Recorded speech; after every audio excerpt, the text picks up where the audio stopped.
to get a cup of coffee up there. There's nobody there. Yeah, there's nobody there. Yeah. Okay, are we ready? I can tell you a couple of more stories about Okay. that. Does everybody have a copy of the executive session minutes to review? Mr. Mayor, can I add a reminder with these? Please do. With regard to the executive session minutes, what we really need is folks to look them over, double check that they reflect what you remember, and if you could initial them and return them back to Fleur for a matter of the record, that would be great. So we got a few here that I didn't see initials on, and that was a few. Thank you, everybody. Thank you very much.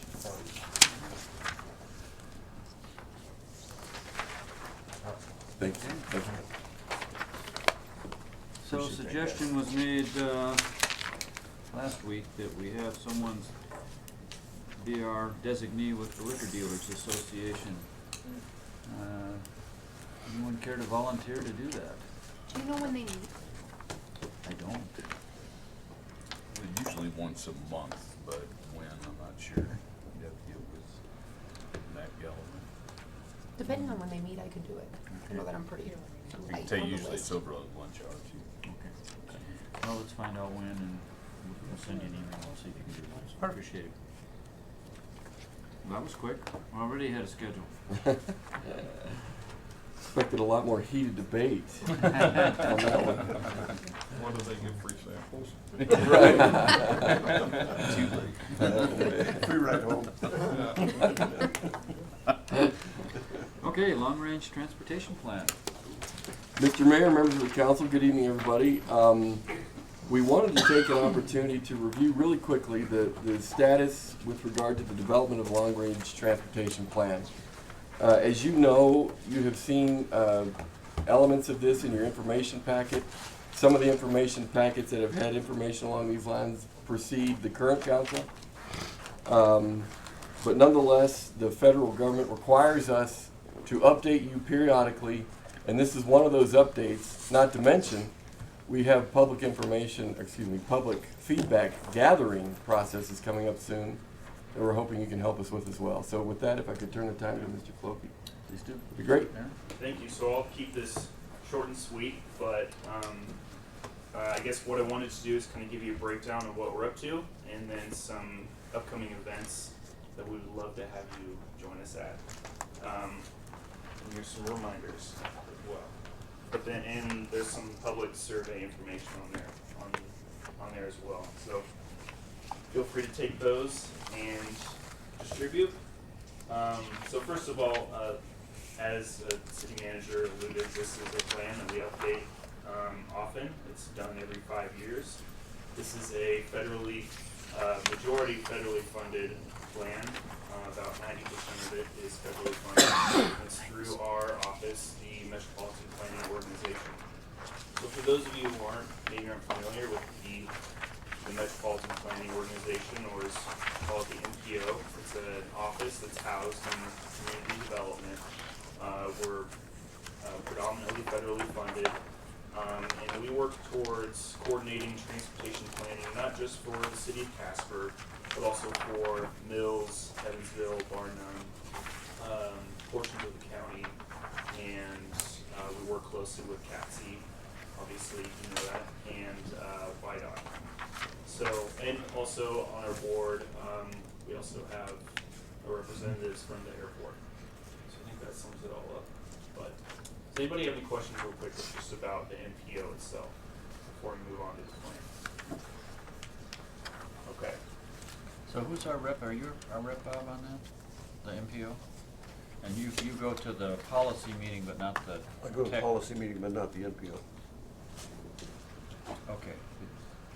There's a technical, isn't that Yeah. what they call it? The There's this technical other one, yeah. committee, okay. See, there's a policy committee, technical committee, and citizens committee. Okay. Citizens committee has Casper representatives. Those are, you may recall earlier back in December, nominating several Casper representatives. And then technical committee consists of city staff. So which includes Mr. Beamer and Mrs. Becker. And those city staff come from, oh, thank you. Also include Mills, Evansville, Barnum, and the county and Wyandotte. So, and policy is elected officials. So I'll just cut to the chase right here. Why should you care? So this plan really, serves as a foundation and really the cornerstone for everything that we do. It serves as a foundation for all other transportation planning efforts. So any other planning or plans that are funded through our office, we're going to look back and make sure that those efforts correlate to this larger foundational plan. At the end of the day, this plan has a list of projects that should be considered for future funding to prepare for the growth of our community and to prepare for the needs and desires of our citizens. And so this really sets the priorities for what will be studied in the future. A good example of that is East Belt Loop study. I think you heard from a lot of your constituents last year who were opposed to an East Belt Loop. But that study came directly from a recommendation from one of these plans in the early 2000s that YDOT, they recognized that it was a priority, so they moved forward on doing further analysis. Another example would be the West Belt Loop study that came from a plan as well. But really, most importantly, this determines priorities for state and federal funding. So where does the state and federal money go towards future transportation facilities? If it's not in the plan, it's going to be tough to get it funded.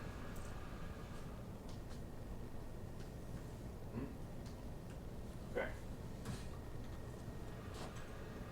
So just to kind of give you an idea of what this plan is and what it looks like and kind of how we go about the process, really try to break it down into 4 stages. First is discovery, so we're just gathering as much data as we can about our transportation system. What does it look like? How effective is it? Where are the gaps? What do we need to work on? Desire, working with the public is obviously essential to everything that we do. So, for instance, right now we have a survey out. There's one of the handouts there is kind of a summary of what we've learned so far from the survey. And really, we start out by asking pretty broad questions. What's important to you? What would you like to see in the future? And then as we move forward in the process, we can ask more detailed questions, which is kind of what we'll be leading to later in March.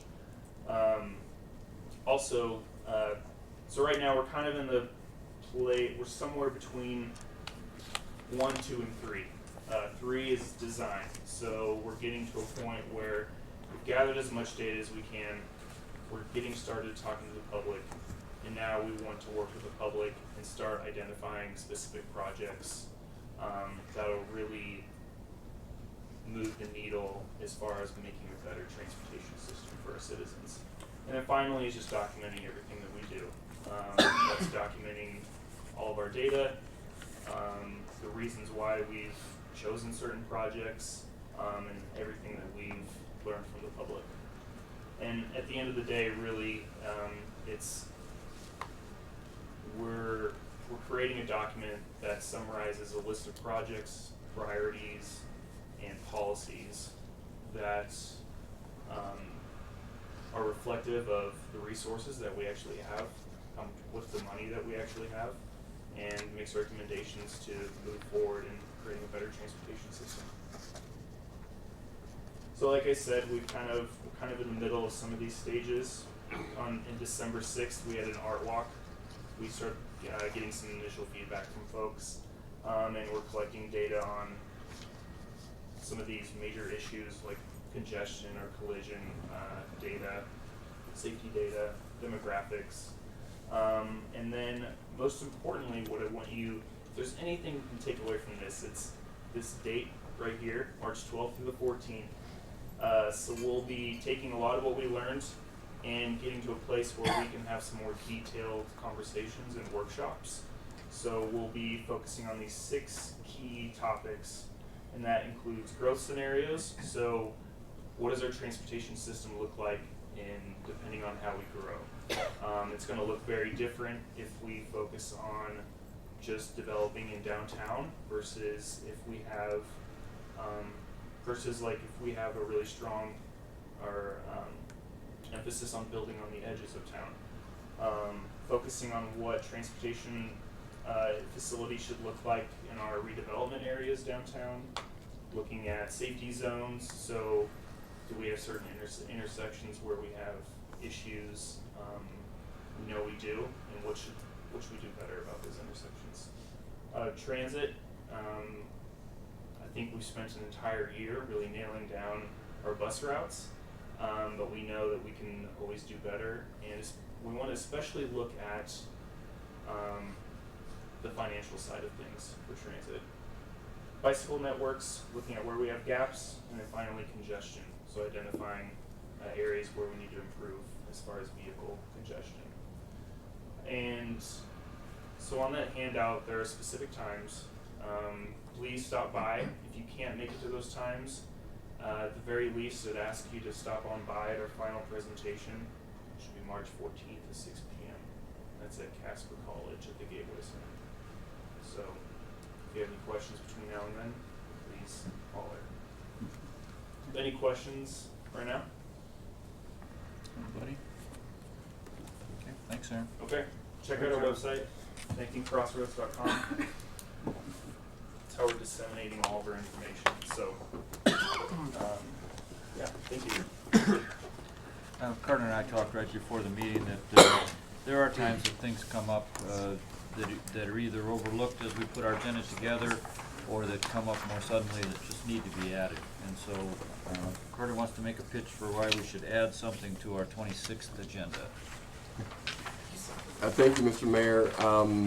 By way of agenda review or agenda planning or whatever, we are hoping that with the room that we've made in the February 26th meeting, that we could also insert a discussion about the overpayment situation that we find ourselves in, and we effectively learned the most about last year, so that Tom and I can get direction from you specifically as to how you'd like us to follow up on that and make good with the state. And so we'll have a recommendation.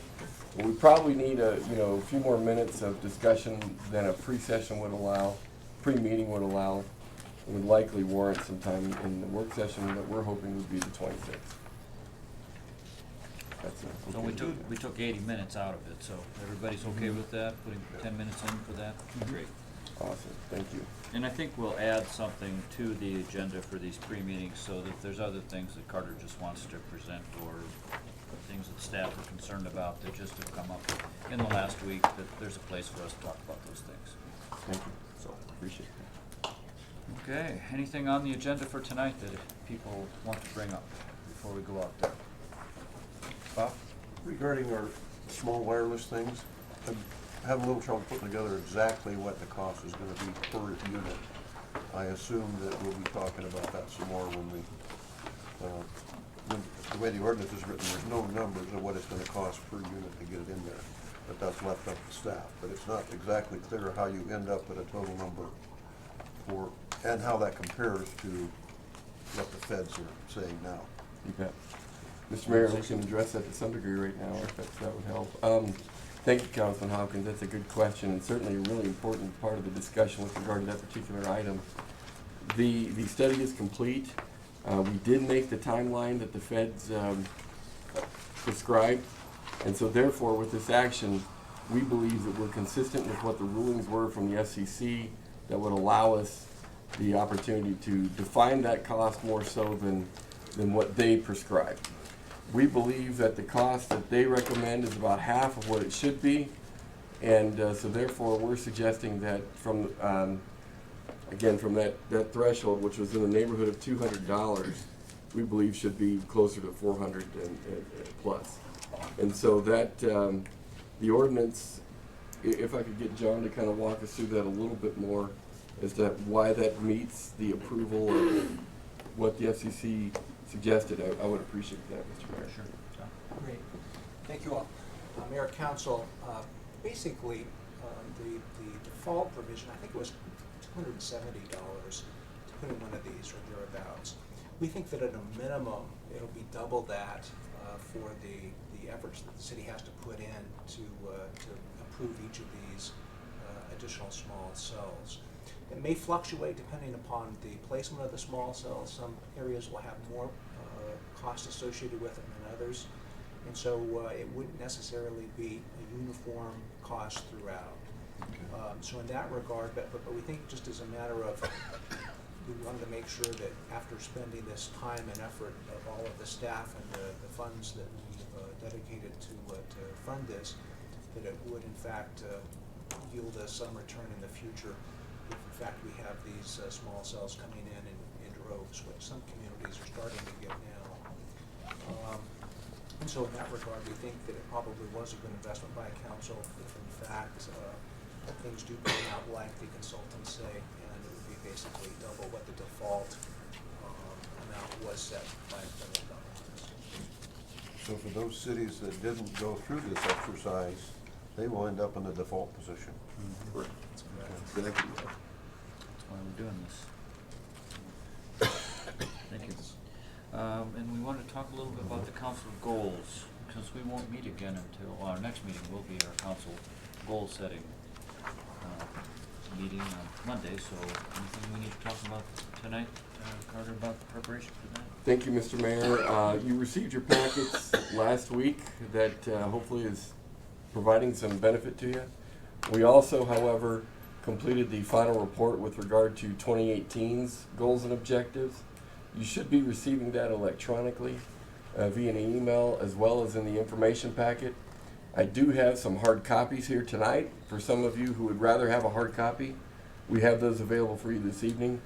And so hopefully that'll give you a more comprehensive view of the outcomes and accomplishments with regard to council goals from last year. And I think that would be the last piece, if you will, in preparation for the meeting the 25th, where we will all get together and have those conversations and set goals for 2019 and 2020. So if anybody wants a hard copy instead, just let me know and we'll give it out to you.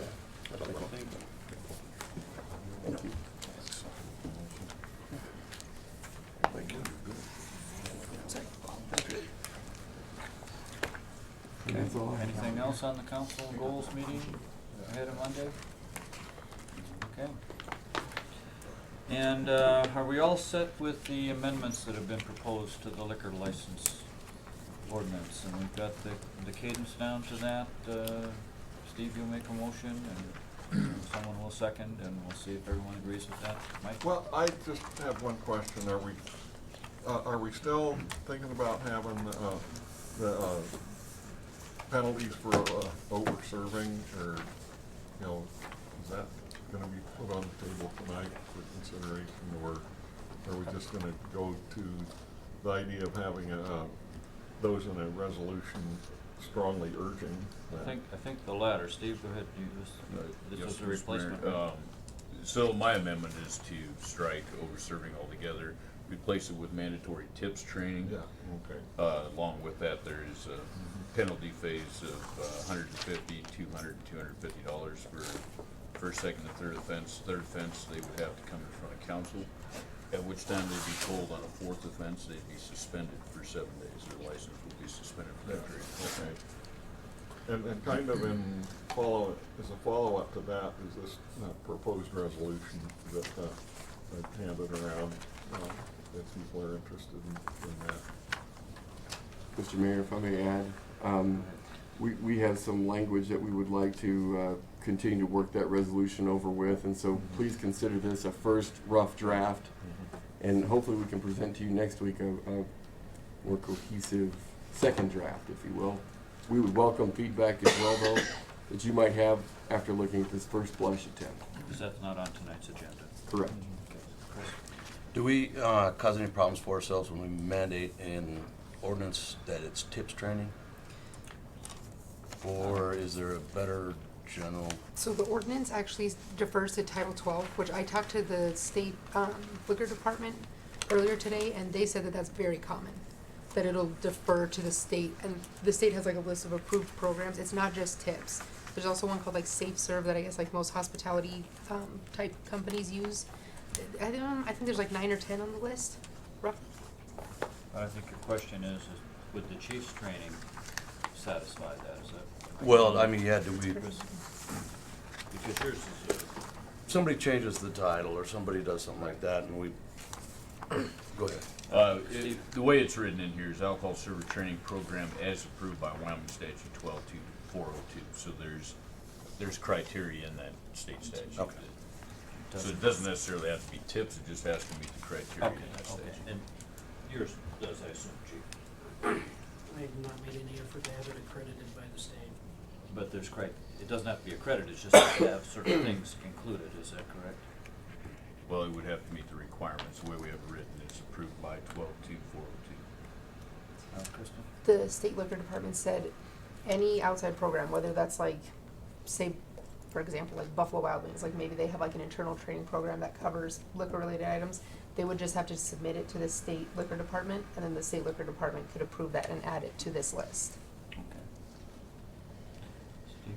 If I can add to that also, so in talking to a couple of the liquor dealers, the program that is put on by the chief, they do want to see that continue. In fact, they'd prefer to have that class if they could over anything else.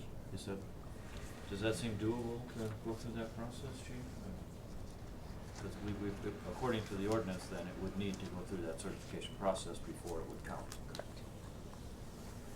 I don't know how much work we're talking about here. But, Mr. Mayor, we can certainly look into that and see what it would take. You bet. If that's the one they want, then we want to make sure they get that. Okay, anything else on this? So just to clarify that a bartender or an owner of an establishment couldn't put it on themselves and then just sign off on it. Would that be accurate? Because that's my fear or concern is I talked to a guy that used to own a bar in Montana. They did the tips training and basically he did a real quick version for everybody, signed off that they had it. And there was no, they just signed off on it, so when they came and looked at the stuff, yep, they were all tips training, but did they actually receive? So I guess my question to your amendment is it somebody else coming in that is training them that signs off on that they taught, like CPR? You know, if I wanted to get CPR, I'll go through the fire department or go through whoever that has to sign off on it. It's not my boss that says, yeah, you know the basics, here you go. Kristen? All of these programs, to my understanding, actually issue a certificate upon completion. And there's I think that's certain one of people- the stipulations for them to be approved by the liquor department. There's only certain people who can issue a certificate then, I assume. That's correct. Okay. Well, let's see how it works. Okay. I guess we better get out there.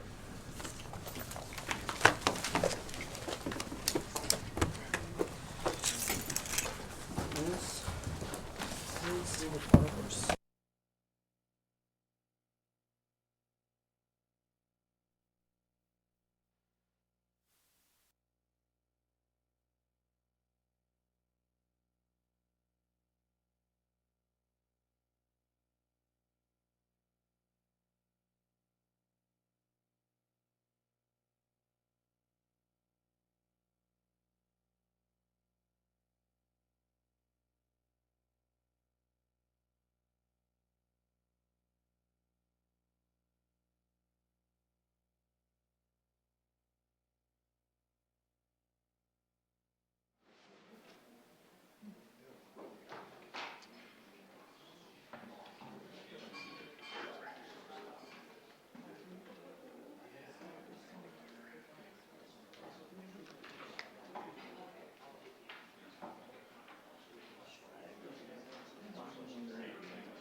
I now call the February 19, 2019 regular council meeting to order. Would council members please denote your presence by depressing your yes switch? All council members are present. And just a reminder that our meetings are televised on cable channel 192. Could we get a brave volunteer to lead us in the pledge tonight? Someone care to come up to the podium and lead us tonight? If not, we'll, okay. Great. Thank you for coming forward. Could we get your name, please? I'm sorry, one more time? Rena Nigish. Thank you for helping us, Ms. Angus. Whenever you're ready. I pledge allegiance to the flag of the United States of America and to the republic for which it stands, one nation, under God, indivisible, with liberty and justice for all. Thank you.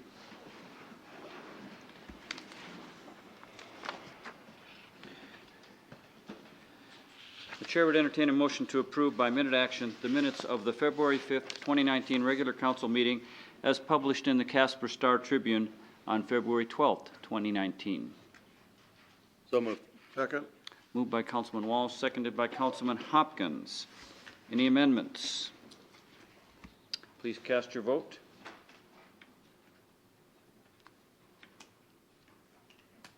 And did you already get it? Okay, there we go. And please record the vote. All members voting aye, motion passes. Thank you. Chair will entertain a motion to approve by minute action the minutes of the February 5th, 2019 executive session. So moved. Moved by Vice Mayor Johnson, seconded by Councilman Friel. Any amendments? Mr. Mayor, do you mind if I address a point of order real quick? Please. Can I get just 1 second to confer? Sure.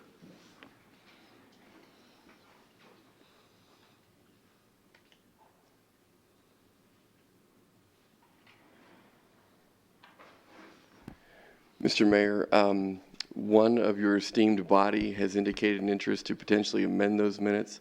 Would it be okay if we tabled this particular motion until the next regular business meeting of the council to give council an opportunity in executive session to review those potential amendments and then respond accordingly?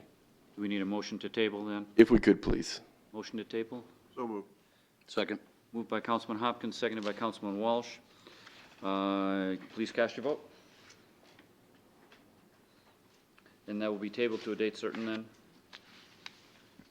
Mr. Mayor, I'm proposing the next regular business meeting to amend if necessary. Great, thank you. The chair would entertain a motion to approve by minute action the February 19th bills and claims as audited by City Manager Napier. So move. Second. Moved by Vice Mayor Johnson, seconded by Councilman Bates. Any abstentions? Please cast your vote. Did we get it clear, Krista?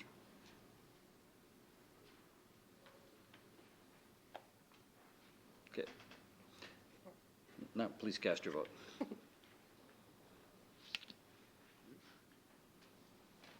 Please record the vote. With all members voting aye, motion passes.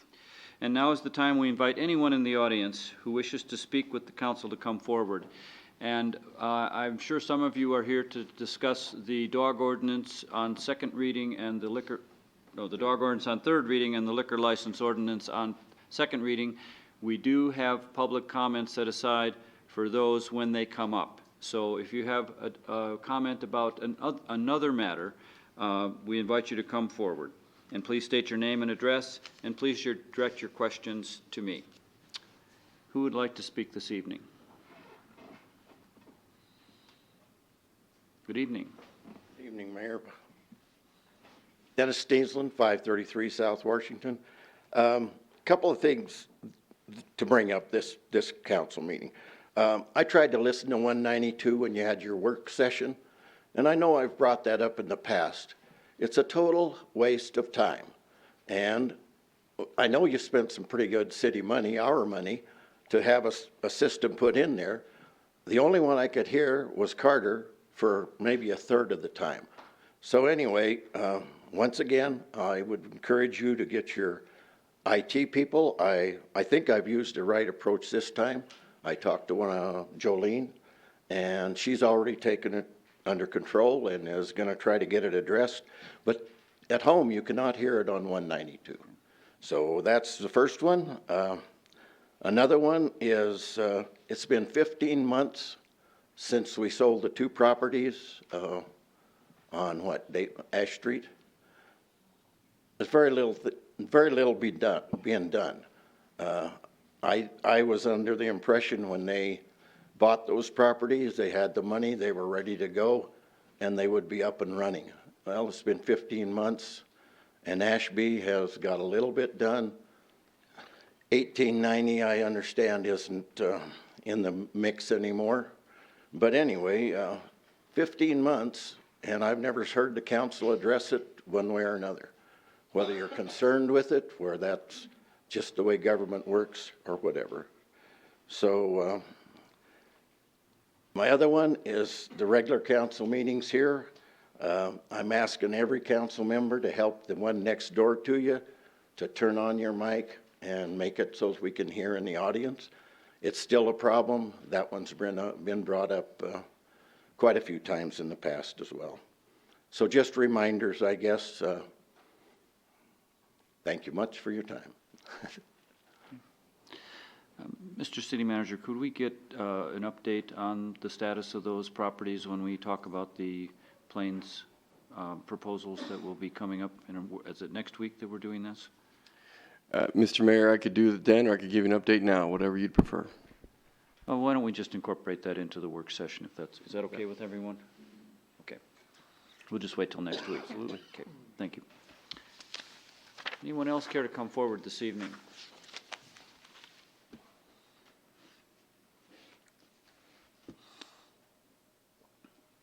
Good evening. Not good at this. I'm Janet Mayer. I live at 306 West 14th Street. And I'm here to talk about the abandoned cars, or cars that are just left there. I have a car that's been next to my house for a little, close to 2 years now. It's not abandoned. It belongs to my neighbor, but he won't move it. There's plenty of room in front of his house, but he chooses to park it next to my house, which blocks my entrance, the side entrance into my house. And I'm handicapped. I have a problem. Have meetings at my house on Wednesday night, every Wednesday night. It's a real issue. Called the police multiple times. It's tagged. If I wasn't a Christian, it would have flat tires. I mean, that's the rule, I guess, in the city ordinance. The state ordinance 31-13-104, Article B for Wyoming is that no cars should be left more than 7 days unless the property owner's permission is given. And I haven't given permission for it to be left there 2 years. So I would appreciate if you guys would really check this ordinance and give us an opportunity to remove cars that have been on our property or next to our property for ridiculous amounts of time. Okay.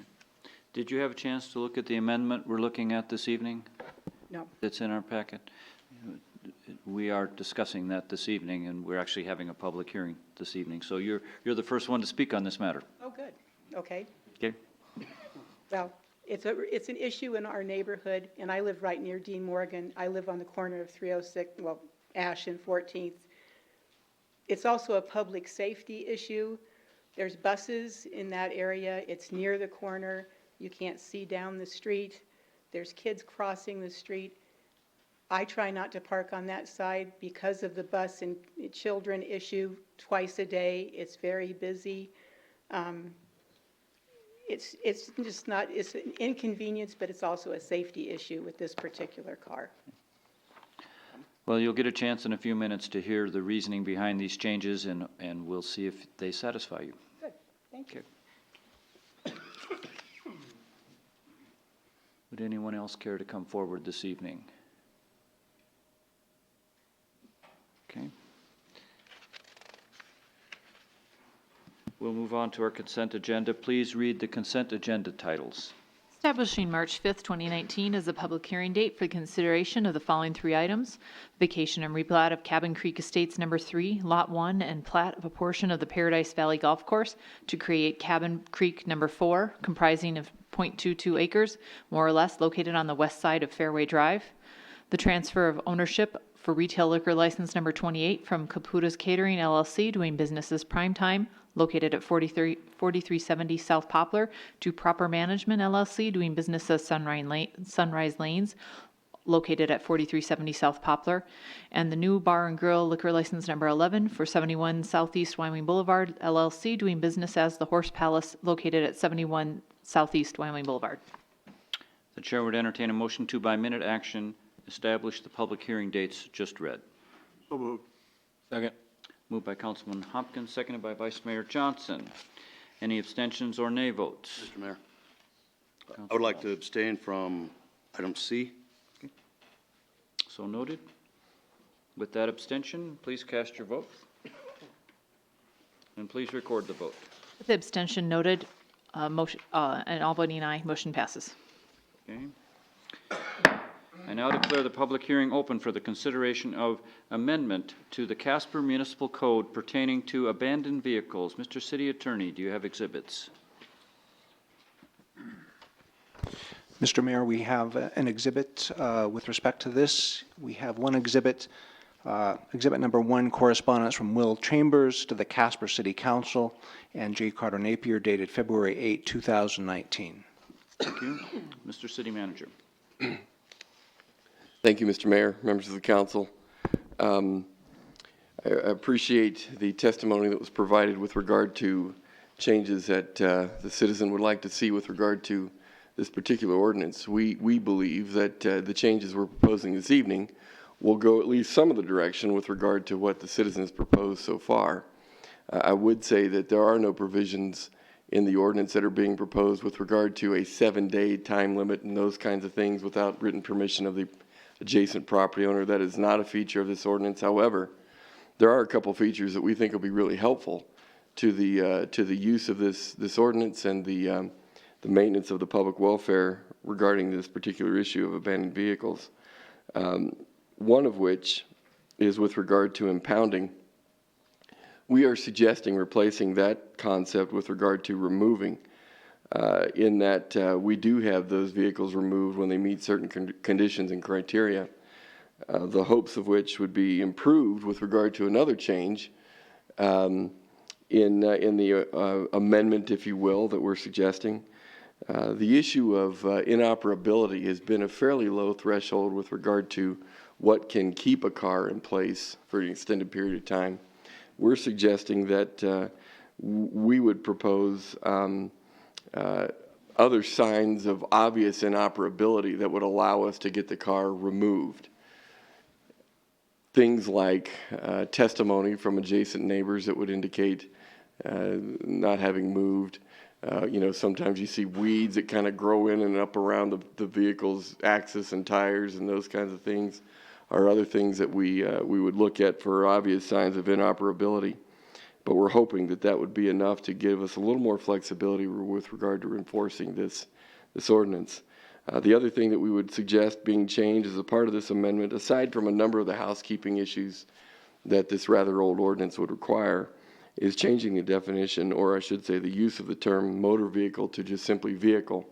Oftentimes we see trailers and so forth that have been left on the street, but aren't necessarily a motor vehicle. And so therefore, again, give us a little more flexibility to keep the streets free of these types of equipment that would better serve the public to be off the streets. Thank you.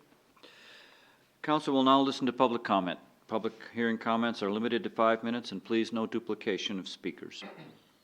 At this time, I would ask those individuals who wish to speak in favor of the abandoned vehicle ordinance changes to please approach the lectern. Anyone here to speak in favor of these changes? There being none to speak in favor, I would now ask any individuals who wish to speak in opposition to these changes to the abandoned vehicle ordinance to please approach the lectern. Anyone here to speak in opposition to these changes? There being no one to speak for or against the abandoned vehicle ordinance, I now declare the public hearing closed. Please read the ordinance by title only. An ordinance amending Chapter 10 of the Casper Municipal Code pertaining to abandoned vehicles. The chair would entertain a motion to approve on first reading the ordinance just read. So moved. Second. Moved by Councilman Walsh, seconded by Councilman Hopkins. Discussion. Councilman Walsh. You were first. Go on. I missed it. Go ahead. It actually does state, it's talking about the weeds around the vehicle, and then it says, or the fact that the vehicle is not moved within 100 feet of the registered owner's address and has not moved for a period of 5 days or more. So there is some wording constituting when that can happen. Thank you for pointing that out. Councilman Walsh. That was my point, Mr. Mayor. Okay. So there would be a complaint process maybe where someone could call in and then we could somehow monitor whether it's been unmoved for 5 days? Is there some enforcement mechanism, Councilman Walsh? Thank you, Mr. Mayor. It appears in the ordinance that the vehicle would be stickered. There would be a complaint issued to the police department, notice of intent to impound for 24 hours, and then after that, when it met that time frame, it could be removed. Okay. Thank you for pointing that out. Other discussion? Amendments? I guess that's pretty straightforward. Please cast your vote. And please record the vote. All members voting aye, motion passes. Keep us posted, ma'am, on whether this solves your problem, okay? I now declare the public hearing open for the consideration of the ordinance pertaining to small wireless facilities. Mr. City Attorney. Thank you, Mayor. We have one exhibit, correspondence from 10 City of Casper staff members to J. Carter Napier dated February 7, 2019. Okay, Mr. City Manager. Thank you, Mr. Mayor, members of the council. As council is aware, this is an effort that was initiated by a decision recently through the SCC, wherein the flexibility granted to private business, particularly along the lines of the small cell order, were granted powers and abilities to come into a community and create these small cell towers throughout the community with a little more flexibility and freedom, and without regard to much of a host city's objectivity or objection.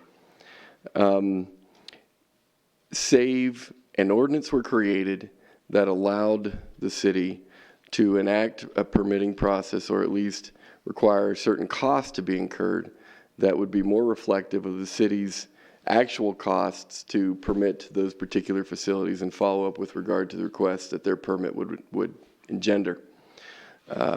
Thankfully, the city attorney's office caught that nuance. Council, thankfully, authorized the study to be taken, which would have been required by the federal government to initiate, as it were, with respect to the requirements that they see fit. We believe that with the enactment of this ordinance after its 3-reading process, that we would fulfill those requirements of the federal government and therefore be able to expect a cost that would be more reflective of the city's actual cost to carry out the permitted requests that the particular vendor might have. That too would be subject to a master agreement that also would be expected to be had between the vendor and the city. I think that this is an ordinance that would be very necessary for us to maintain our position ahead of these requests and proactively be able to deal with these, and would urge your approval this evening in first reading. Thank you. At this time, we would ask those individuals who wish to speak in favor of the issues involving the small wireless facilities to please approach the lectern. Is anyone here to speak in favor? I would then ask those who wish to speak in opposition to the issues involving the small wireless facilities to please approach the lectern. Is anyone here to speak in opposition? There being no one to speak for or against the issues involving the small wireless facilities, I now declare the public hearing closed. Please read the ordinance by title only. An ordinance adopting and approving the right-of-way small wireless facility implementation, cost study, and fee structure development report, and the small wireless facilities recommended requirements. Chair would entertain a motion to approve on first reading the ordinance just read. So moved. Second. Moved by Councilman Hopkins, seconded by Councilwoman Lutz. Discussion.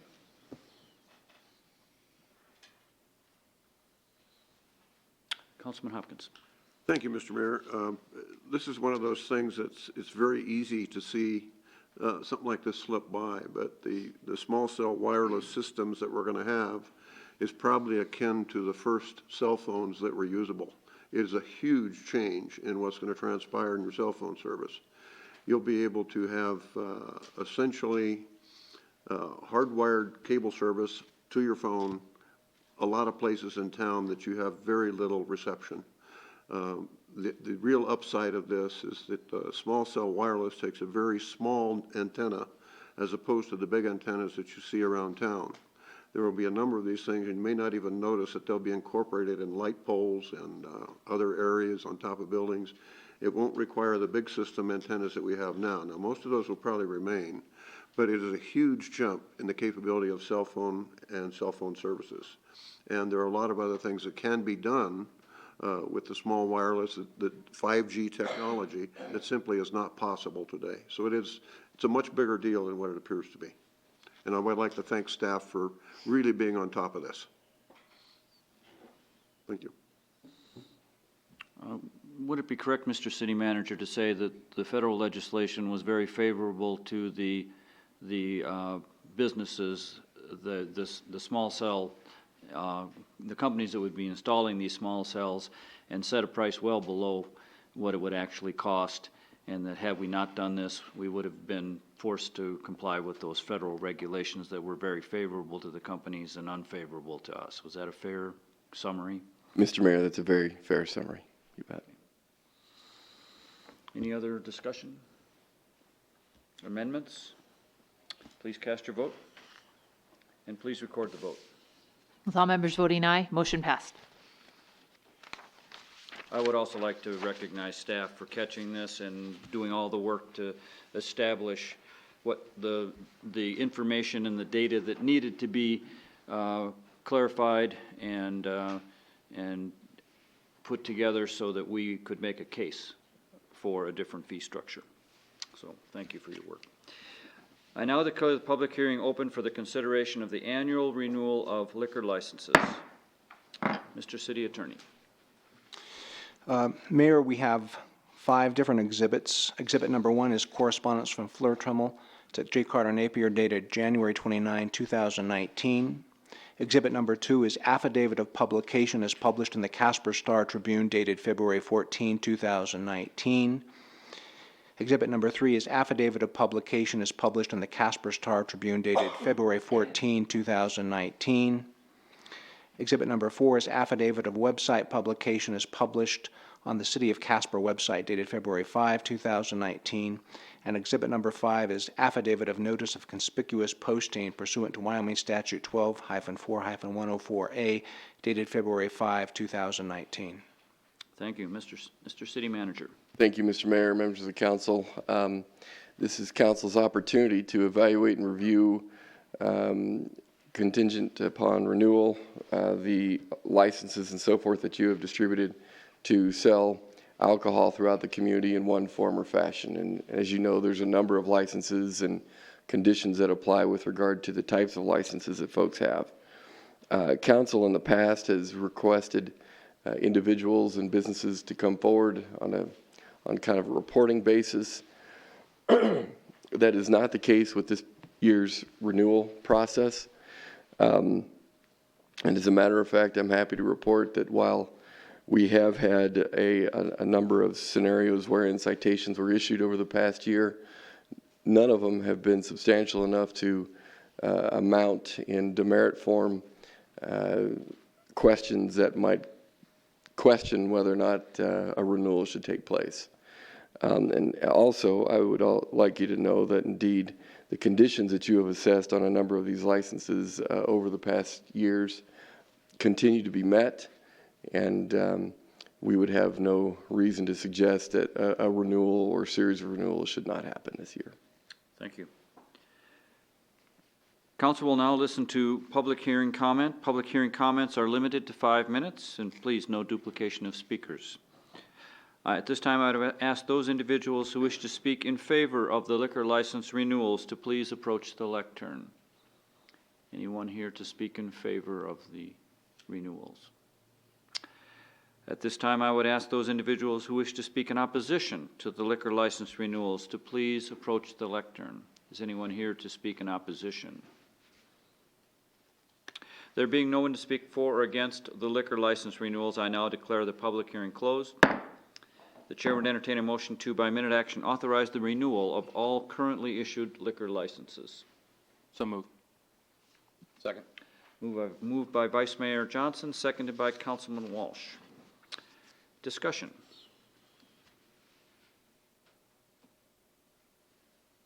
I'd like to echo the city manager's comments that generally this is a positive report and people have been doing a good job.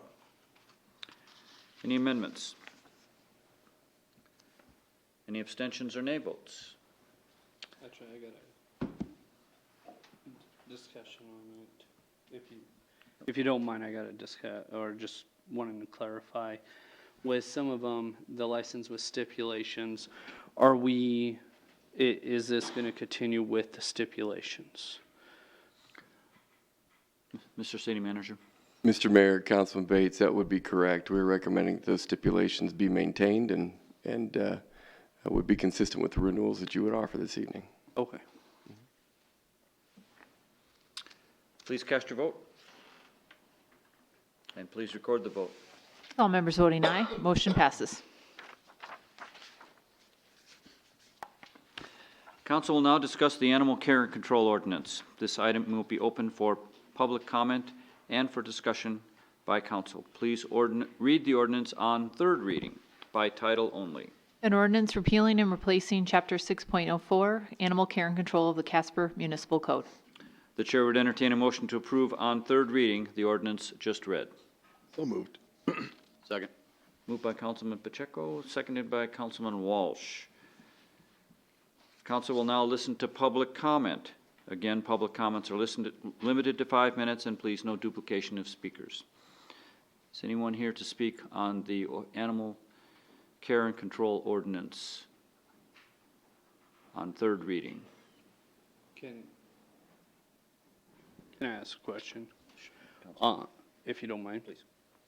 We asked for the most current ordinance to be placed at the podium. Was that completed? Just double checking. All of the ordinances are here. Okay. So if anybody doesn't have a current ordinance, it is at the podium for your use, if you need. Thank you for pointing that out. Good evening. Good evening, Megan Schaefer, 232 South Lenox. So I have two things that I would like to bring to your attention that I think could be improved in this. Line 332, came prepared this time, knew what you were looking for. It currently says, this is in regards to dog exhibition shows, training permits. And number 4 says the applicant's recognition that such a permit does not entitle the holder to the exclusive use of the park or any portion thereof. And I can tell you that that's problematic, and here's why. I have gotten permits to use the park before to do classes for agility. And one particular instance, we were over in North Casper, and the midget football coaches had teams, and they practiced there regularly, and they practiced in exactly the location where I was. And they told me I couldn't be there.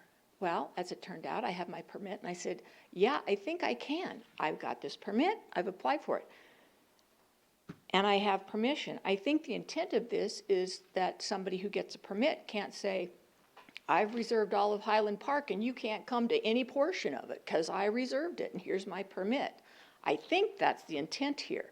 But what happens with it saying that it does not entitle the holder of the permit to exclusive use of the park or any portion thereof, then in reality, when the coach and the team came and wanted to practice in the exact same location that I had all my agility equipment and the dogs set up, there's no real resolution to that because I can't say I have exclusive right to that area. I would suggest an amendment to read the applicant's recognition that the permit does, strike not, entitle the holder to the exclusive use of a portion of the park thereof. Or you could state designated, either way. But I think that that needs to be in there because otherwise you're required, this is saying you're required to have the permit, that's good. But it doesn't do you any good if you don't have exclusive use to a certain area. Okay. Let's hear your second concern, then we may ask Mr. Cortez to comment on how we could divvy up the space. But So my second concern is regarding the rabies requirements. There are studies that show that dogs and cats are developing cancers at the rabies vaccination site. There are also studies that show that our dogs and cats are being over-vaccinated for rabies. I want to make it really clear. I am not asking that we don't require rabies certificates or rabies vaccinations. That is not what I'm asking. What I am asking that you would add language that would allow for people who want to have their dog or cat titered. A titer is a blood test to test for the antibodies, so it tests for immunity to any particular disease, including rabies. So I'm asking to have language added that would allow that you could, in lieu of continuing to vaccinate and vaccinate and vaccinate every 2 years, you could have a rabies titer annually, since the license is annual, and that a rabies titer result of 0.10 or greater would suffice, would satisfy the rabies certificate request. I can tell you that most people will not do that because the cost of a titer is $50 and the cost of a rabies vaccination is $13 to $20, somewhere in that. So I think most people will not do that, but I would really appreciate including the language that would allow people who are aware of this issue and want to have it addressed. And I can tell you, page 5, on or about line 223, just add a sentence that says, a titer with a result of 1.0 or greater is also acceptable for proof of rabies immunity. 30 seconds, please. In line 288, just add the same thing. And line 623, add or a rabies titer of 0.10 or greater. Those are all the locations where that would be applicable. Okay. Thank you. We'll, Mr. Mayor, if I might ask a couple of questions. This rabies titer, does that just certify that the animal is currently rabies-free, or does that mean that the animal is immune from contracting rabies? A titer is an immunity test. It tests for antibodies. So it would not certify that it's rabies-free. I have to think it would be because it has the immunity. It just establishes that there are antibodies of that particular disease present. okay. Other questions for Ms. Schaefer? Okay, thank you.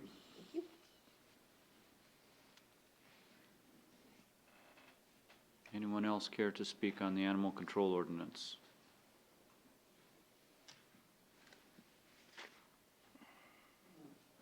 Good evening.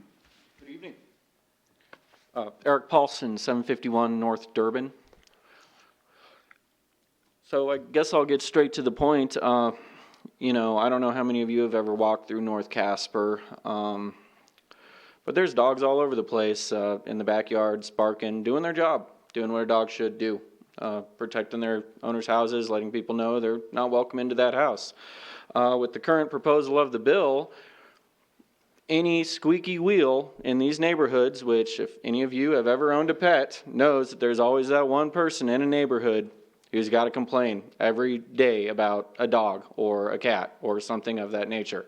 We all know that there's always that squeaky wheel. And by the current proposal of this bill, now people are going to be subject to $750 fine, criminal record, all because their dog barks. Not to mention that this is it concerns me because I have a big heart for animals. The humanitarians, what kind of incentive are they going to want to save those dogs that are now 8 years old in Metro now? They're taking a chance of getting fined and, again, getting a criminal record if they so decide to take the responsibility of saving a 7-year-old dog. I currently own a 7-year-old German Shepherd that I rescued from Metro. He's an escape artist, and I have worked very hard to protect my fence and make sure he gets out. But the first couple of years were not easy. I will stand by that. Thankfully, I live in a good neighborhood, and he was a nice dog, and people worked with me on it. But it really scares me to think that when I did the right thing by trying to save this dog in the metro would have been euthanized, I could have potentially lost my right to own any dogs because per this ordinance, 3 times in 18 months, you lose your pet rights. You don't get to own it for some undetermined point of time frame. That causes a lot of concern for me. I was looking at the statistics, and it looks like something like 1,500 dogs were jailed or at large last year that Metro had to pick up, which in turn turns into about $1 million in revenue for Casper. I have concerns that can be manipulated. I know most of the officers, most of the people who work in the city have great intentions, and they're there doing the right thing. But that doesn't mean that all people have the best intentions. Some people can manipulate it and bend things to their will just because they have the power to do so. That's kind of what our forefathers put the Constitution in the works for, to have supervision over power and state.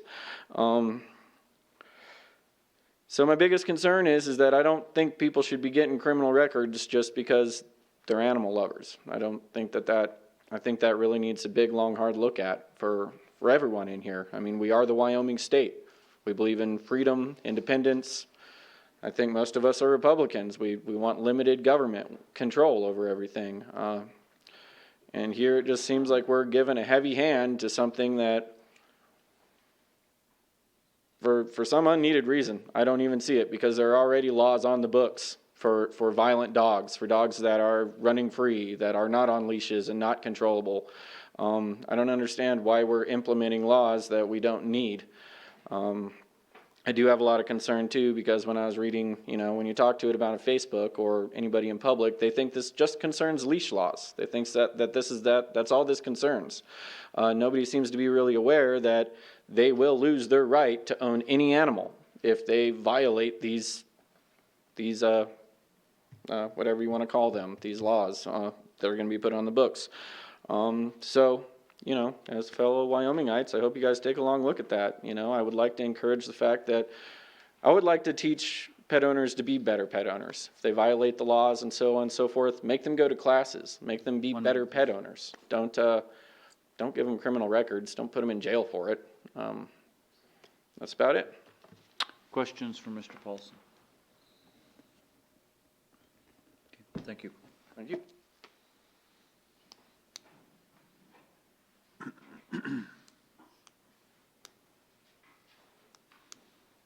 Good evening. Drina Niggas, 2255 Crescent Avenue. And just like with him, it's just going to take that one neighbor in the neighborhood saying, oh, that dog barks constantly, or, oh, they don't pick up their poop on time. I can only get to picking up the stuff once a week. I have MS. I just cannot go out there all the time. And on top of that, there's neighbors, if it wasn't for my dogs barking, they're in the house when they're barking. I would have had my car broken in 3 or 4 times. They bark because they see somebody that's in our yard that shouldn't be there. But I shouldn't lose an animal because they're protecting our property. I make sure my dogs don't bark no more than 5 minutes at the most. I keep my dogs enclosed. They're mainly inside dogs. And when I do, I take them to the dog parks and let them run there. So I'm thankful for the dog parks and everything. Everybody thinks it's about the leash law.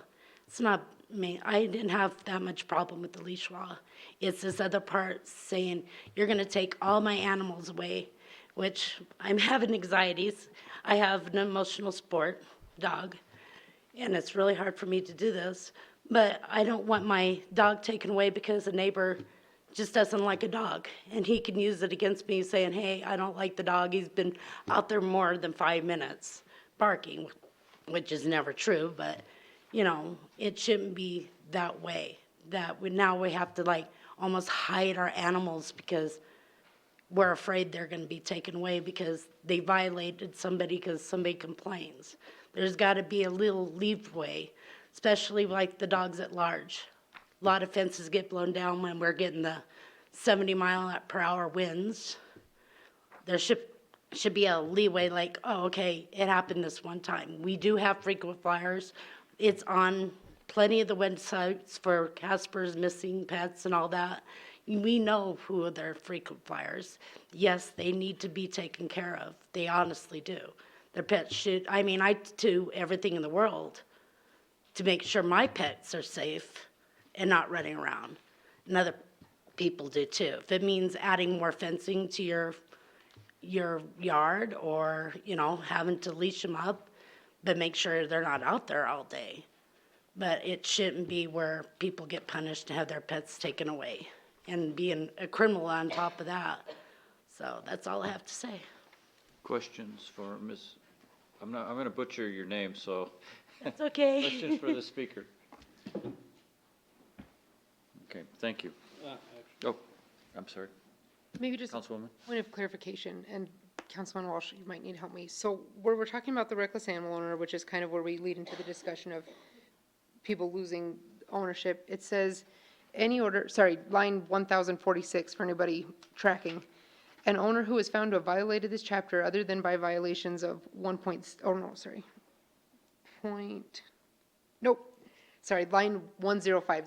Any owner who is found to have violated this chapter, who is found by violating sections 6.04.301, .302, .303, 2 or more times in any 3-year period may be declared a reckless animal owner. the sections it's referring to are all regarding like vicious animals or public safety threats. Not, it's not referencing any dogs or any sections about barking, is that correct? It is referencing the vicious and the dangerous animals. And then on barking, it's not a mere complaint. These all have to be a conviction. And in order to get, excuse me, a barking conviction, I think the process now is cumbersome as far as length of time the logs have to be kept and that kind of thing. It's not an easy label to be attached to somebody. And then there's also provisions for dogs that escape due to things that are beyond a person's power. Thank you. It's not just a neighbor's complaint. Then. No, not at all. Okay.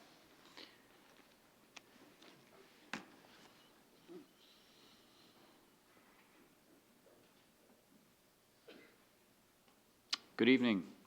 Good evening. Mike Mileage Harrison, and I brought the boss today. He wanted me to read this to you guys. It's the Americans with Disability Act. This legislation made it a violation of federal law to discriminate against people with disabilities, just as civil rights laws protect people against discrimination on the basis of race, gender, national origin, or religion. The ADA is a civil rights law that prohibits discrimination against individuals with disabilities in all areas of public life, including jobs, schools, transportation, and all public and private places that are open to the general public.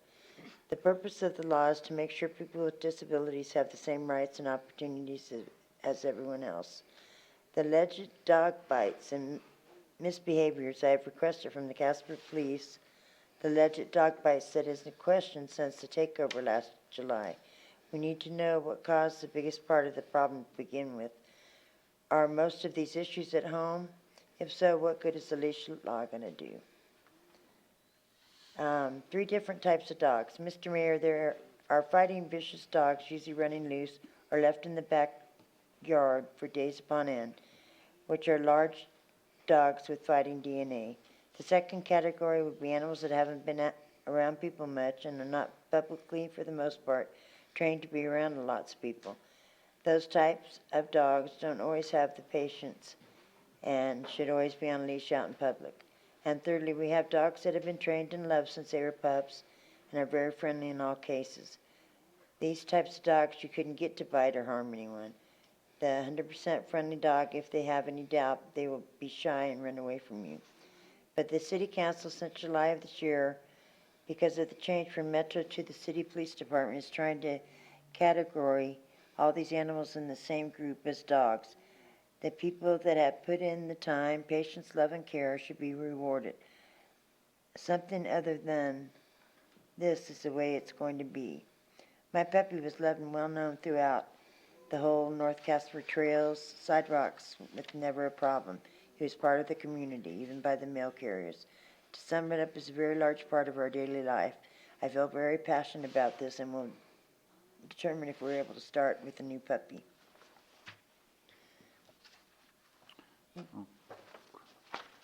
One thing I would like to say is, you know, we had our dog killed. I think you guys all know that.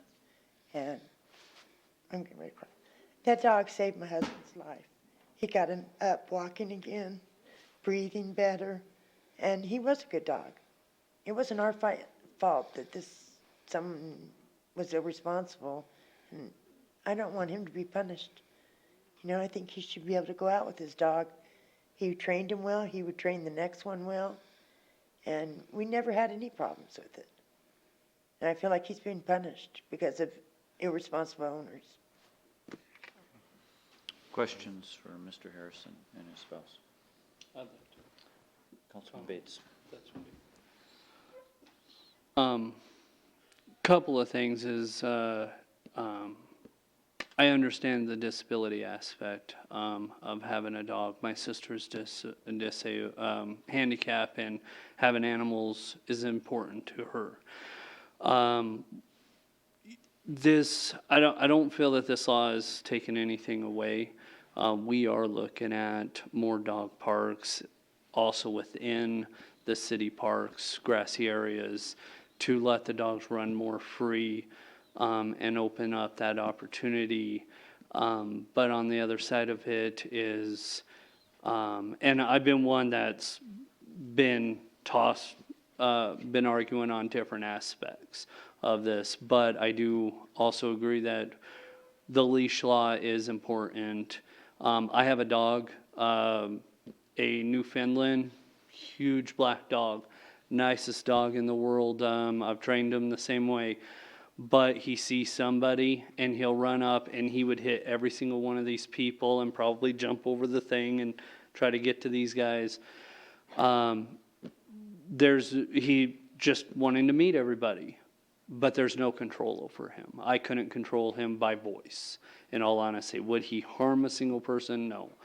But when you have a 150-pound dog that's almost, when he stands up, as tall as I am, coming at you, that's pretty scary, whether you know he's nice or not. So I agree with the leash laws, but I do want you guys to understand we are setting up or talking about parks, grassy parks, non-grassy parks, to be able to walk your dogs without a leash. More parks to compromise on that. That's really not a compromise for him because he doesn't drive a car. He walks from our home to the thing. He rides a motorcycle, All the granted, way around. but he can't physically drive a car very well. You don't want him driving a car in this town. Councilwoman Lutz. So I think he should be able to leave the house and walk You know, with I the do dog. ride the motorcycle, but I haven't been able to train a dog good enough to safely be on. I really don't see what the problem is. You're talking about a dog that's 150 pounds. I'm talking about a dog that's about 7 or 8, maybe 20 at the most. It's not a scary thing. And he wouldn't do that anyway. But I don't know if I'm going to be able to get another dog if this leash law goes through. I don't know. Maybe I'll just sit on the couch like I was and just get fat. Councilwoman Lutz. Quick question for Mr. Henley. It's American Disabilities Act, right? Is that ADA? So with something specific, would that supersede this ordinance? Certainly federal law would supersede state law. The question is, thank you. Certainly federal law would supersede state law. The question is whether or not this is a particular disability that would fall within the American Disability Act, and certainly we don't know what that is. And so it's kind of a case-by-case basis. And so, you know, without any more information, you know, I don't know that we could do much. And then there's the question of what's a reasonable accommodation, and whether it would be dog parks or whether it would be, you know, letting him ride on Catsy with a pet. And I don't know if that's permitted in general or not. You know, so it's just tough to say. But it is basically a case-by-case determination. So if in fact there were some concerns like that, I think he could probably make a request either to Mr. Cortez or to the Catsy people or something like that and say, you know, I have this disability, and if he would be willing then to share that with them, then maybe there could be some accommodation made. The only reason I asked was because if, when you do decide to get another dog, if it becomes like a certified service dog, then there's a lot of wording as far as if it's a certified service dog, then it can be controlled by voice. But to Mr. Henley's point, that's at the federal level, so we definitely have to build it in, whether that's discussions with Mr. Cortez or whatever the case may be on a case-by-case basis. Okay. Other questions for these I would, speakers? I would like to also say that I just don't understand why all of a sudden this leash law came up. Do we?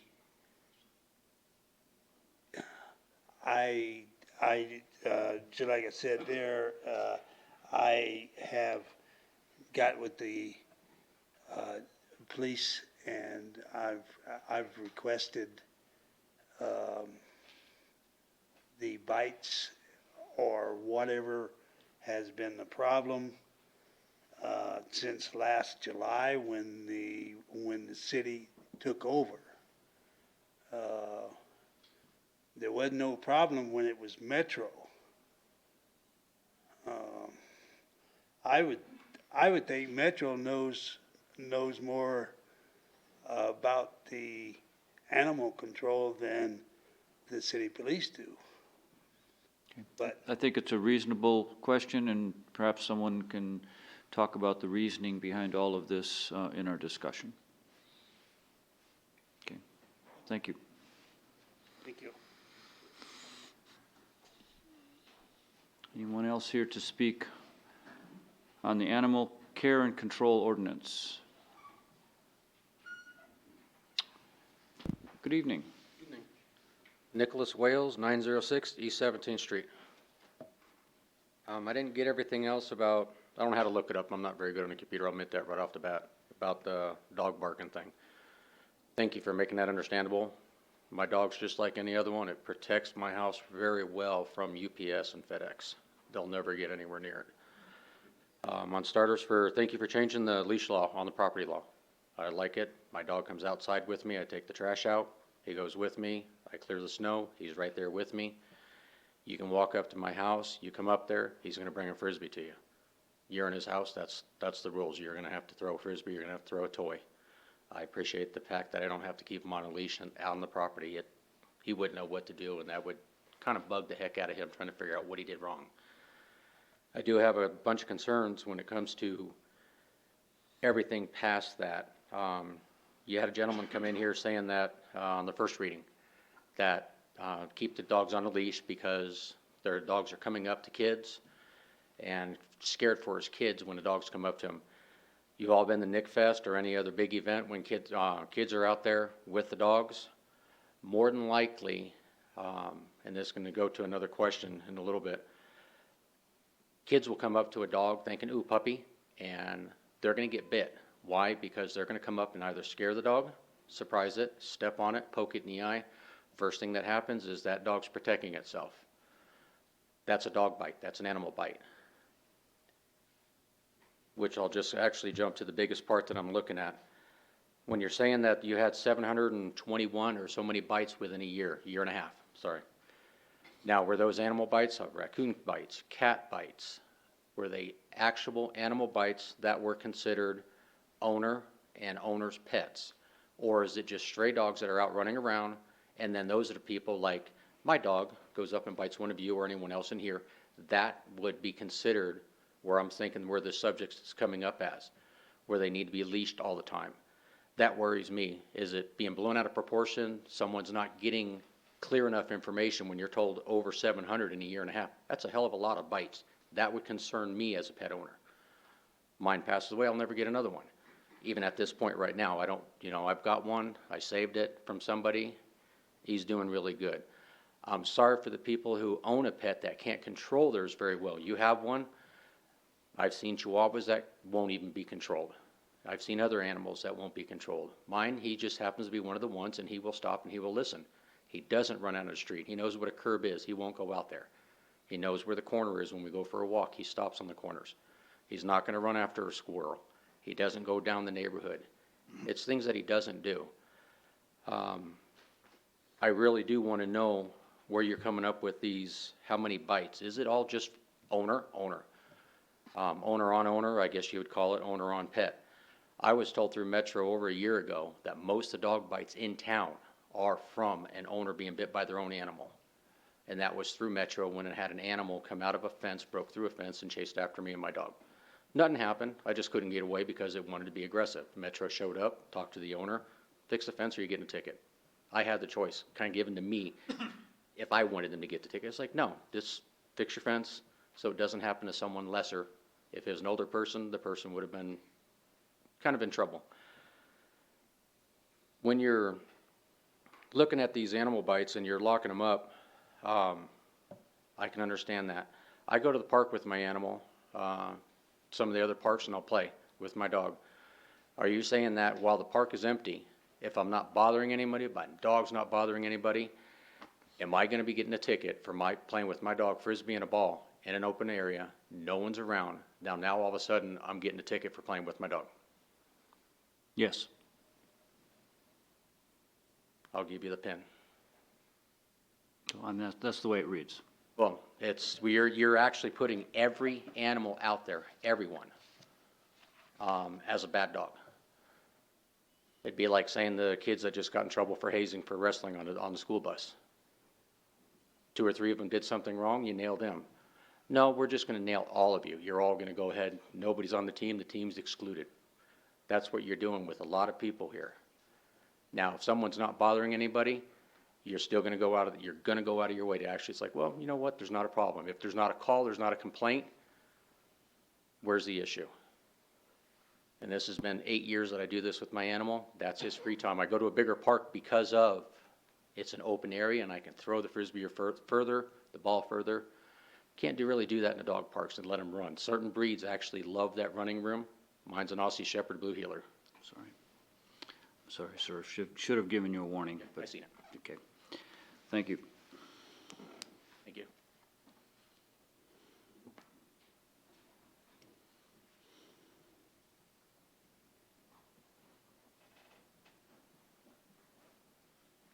Good evening. Good evening, Mr. Mayor and Council. Don Hinton, 1420 Kingsbury Drive. Repeat offender from the last reading on this one. And I do appreciate some of the updates and changes that were made. Would like to echo some general sentiments, both in terms of the speaker on disabilities, freedoms. A side note on the vehicle, as long as I'm here, if that includes the ability to remove a backhoe from a city street after it's been parked there for 6 months, that one finally interests me. Many of you were aware of my struggle there. But to the point in hand at line, and I was able to finally get the download. Thank you, Mr. Bates, for your offer.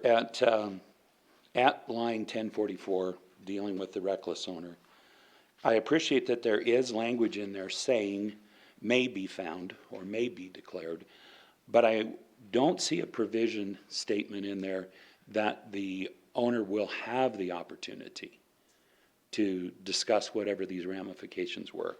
It says after they may be declared, at 1054 it says the court shall issue a notification finding that a declaration of reckless animal owner to the person with the following. And I think the issue there is really what I'm hearing from the general statements here tonight. There are so many opportunities within all of the code that lays before for interpretation, exclusions, viewpoint.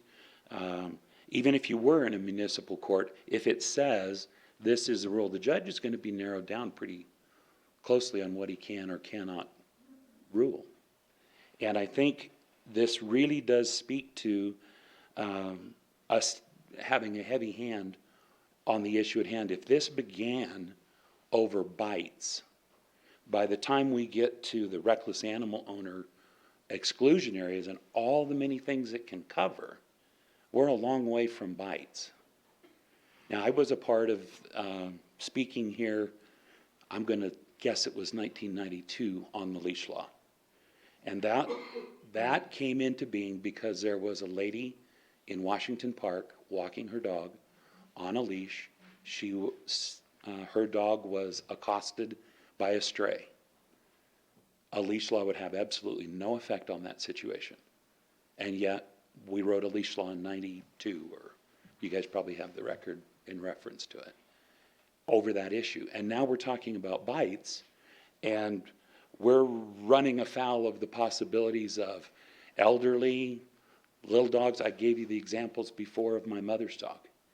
And it crossed two of these points in short order. Now, would you have leniency and room to discuss with her? And sure, but I don't see it in here, that it shall be that opportunity. So I think it's gone a little too heavy, a little too hard, and that we're relying on ordinance and legislation. You know, and if we are not careful, we're going to conflate all our issues, and like the former councilman was speaking before, folks are going to look Casper up on the web and go, wow, they had 800 drunks bite people during the last 6 months or whatever. And we're just not going to look so good. And I, for one, have still wanted to see more of that bite data, because if we're experiencing those kinds of bites that are harming the general public, separate from the owner of the animal, I am not really certain why the Star Tribune hasn't been running great stories about what's going on. So I'm concerned that this passage, without dealing with this reckless animal owner, is literally just putting a leash on the good owners, because they're the ones who'll have to pay. Thanks for your time. Questions for Mr. Hinton? Councilwoman Litz. Councilman Huber can probably much more eloquently explain this, but the wording on line 1050, it does say who is found to have violated this chapter. I mean, that wording to me almost makes it sound like there would actually be, like, whatever the court proceedings may be, as far as, like, you know, the presenting of the logs or the bites or whatever may have happened. And then I would assume that, like, normal court proceedings would give that person a chance to defend themselves. Does that sound right, Councilman Huber? Which line item were you talking about? 1050. Any owner who is found to have violated that, and so yes, you know, the safeguard, I would say that the safeguard against what you and some other people are worrying about, that, oh, I'm just gonna, just because my neighbor doesn't like me, he's gonna complain about my dog, and I'm gonna lose my right to have a dog.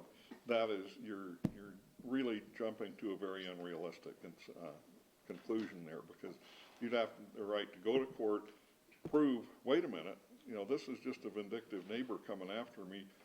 Here are all my other neighbors sitting here saying, no, that dog's never a problem or anything. So it would only be after you were proven guilty, proven to violate the barking dog statute or whatever other one they might be complaining about, proven beyond a reasonable doubt to the court to do that, then these things come into operation. It's not just, oh, your neighbor complains, so automatically you're going to be deemed a bad dog owner. Well, and that was my question, that I don't see that stated in such a point to assure me that I have that right to be heard. Oh, well, yeah, that's what this language here at So, line 1050. I appreciate that clarification. Yeah, that Even establishes beyond that. barking offenses. And I can see where somebody, you know, looking at that might, understandably, you might not appreciate that that's what this language means and requires, is that you got to be taken in, you got to be cited, taken into court, convicted, and after that process has been completed, then these other things come into operation, potentially.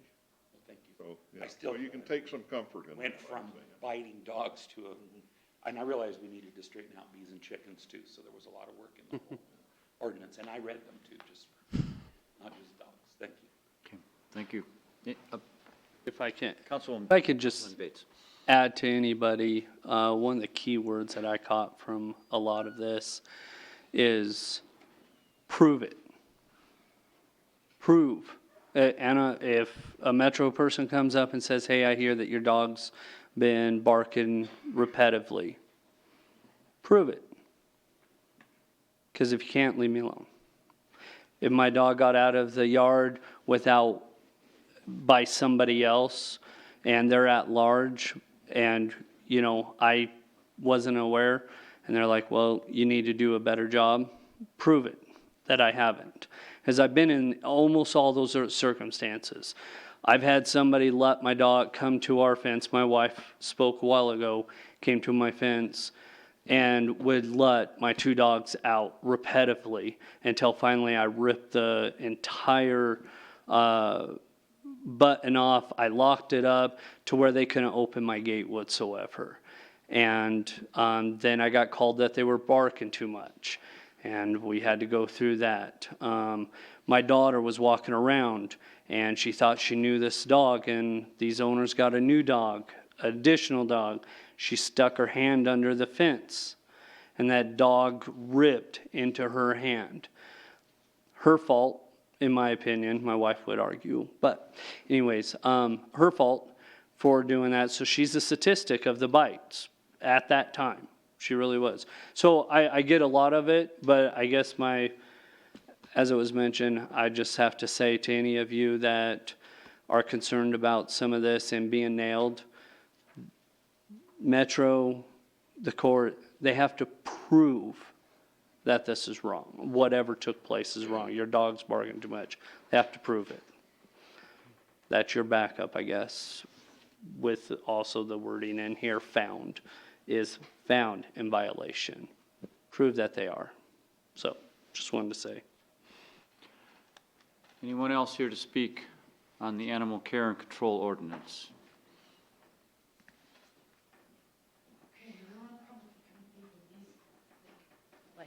Good evening. Hi, Diana Deschno. My address is 1022 North Jefferson. I'm here to talk about the leash law and several other things. Anyone that has any other questions about the ADA law, I have some information here from the Justice Department. If you'd like to read through that, I do have a copy and I'll have one. First of all, I'd like to address the fact that I think a lot of people have forgotten that owning animals of any kind is a privilege and a responsibility. I don't think that quantifies as a right when it interferes with the rights of people, citizens of this city, to live comfortably without fear, without constant noise, without dogs running at large and tearing up your things, threatening your animals, your children, yourself, and destroying your property. I have 3 dogs. I was raised on a farm and a ranch. I love animals, but I am a responsible animal owner, and I expect no less from my neighbors or my other citizens. That's all I ask. I think that the leash law is great. I have 2 little Chinese crested that couldn't bite through your skin if they wanted to. My dogs are always on a leash when they go out the door, even in my yard, on a leash. If for no other reason, their own protection, I can snag them up. Okay, so now that that's covered, the main reason that I'm here and that I do have this information on the ADA is because there seems to be quite a confusion as to what a service animal is. Now, the ADA defines a service animal as a dog that is individually trained to work or perform tasks for a person with a disability. They are trained to perform a specific task that aids that person with a disability that they cannot do on their own. Hence, a seeing eye dog, someone who is deaf. There seems to be a lot of confusion, and boy, I've dealt with this lately through Metro, the police department, different places, between a service animal, which would fall under the ADA, and a comfort animal or an emotional support animal. Now, an emotional support animal can be anything. It could be a frog, okay? You love that frog, it emotionally supports you. Okay, it is not covered by the ADA. Like I said, I have paperwork here. I'd be happy to share that with you to help you out on that. My problem with your ordinance is that I have neighbors that their dogs bark incessantly. I'm not the only neighbor that has had an issue with that. In fact, when I came here, my neighbor across the street sent me a text and said they've been at it again for another 15 minutes. They currently have 4 dogs. They have 4 adult dogs and 8 puppies. Okay? Their dogs are untrained. They are a nuisance. Eventually, we've called Metro several times. Metro doesn't even deal with them anymore. Okay? They won't move forward because these people have called them service dogs, and we have no way of specifying that they are not. They're not trained. They're not housebroken. They're not trained. They're not neutered. These are things that are just generally known. Anyway, so I'm here to ask that you add to the ordinance. My neighbors have too many dogs. Metro says they can't do anything about that because a service dog is not counted as a pet. Okay, you as a group can define service dog as included in the number of pets allowed.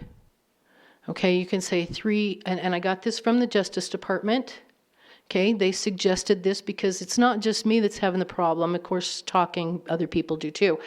And Metro seems to be having some issue with it.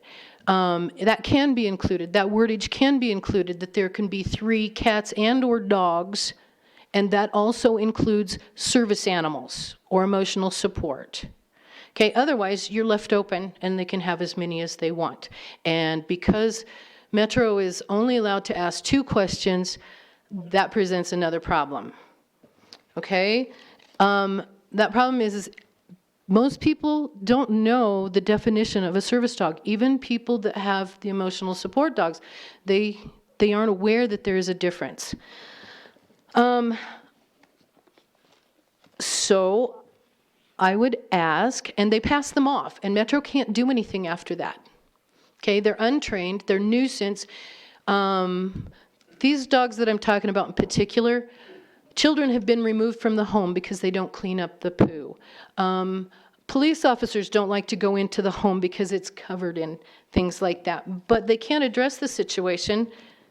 Am I limited? I'm sorry, I was missed it fascinated by your testimony and lost track of the time, so. Sorry. Could you please wrap things up? Thank you, Ken. Okay, thank you. Okay, so I would ask, I have also got a copy of, it's eligibility for service animal fee exemption, but if you allowed Metro or the police department, they aren't allowed to ask about the disability itself. They aren't allowed to ask the dog to perform that service.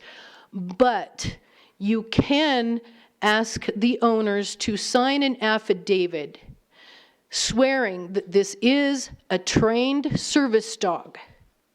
Okay? You can do that. This is suggested by the Justice Department. If they don't do that, then it is just a pet, and it falls under everything else. And if they're found guilty, we do have a Wyoming law that says that that's against the law, to pass it off as a service dog when it's not. Okay, I wrapped it up. Thank you. Okay. If anybody would like these, should I just leave the information that I've gathered? Okay. There you go. Thank you. Do you have any questions? Sorry. Did you get a chance to look at the definition of service animal in the ordinance? In what ordinance, hon? Sorry, this ordinance. So there should be a copy right there. Line 237. 237. I will.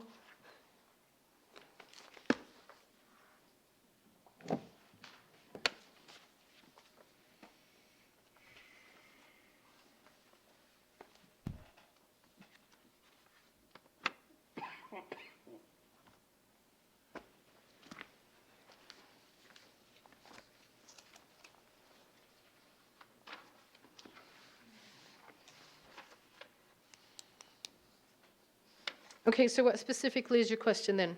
Oh, no, sir, I think at one point you had talked about defining service animal, and so it is defined in the ordinance.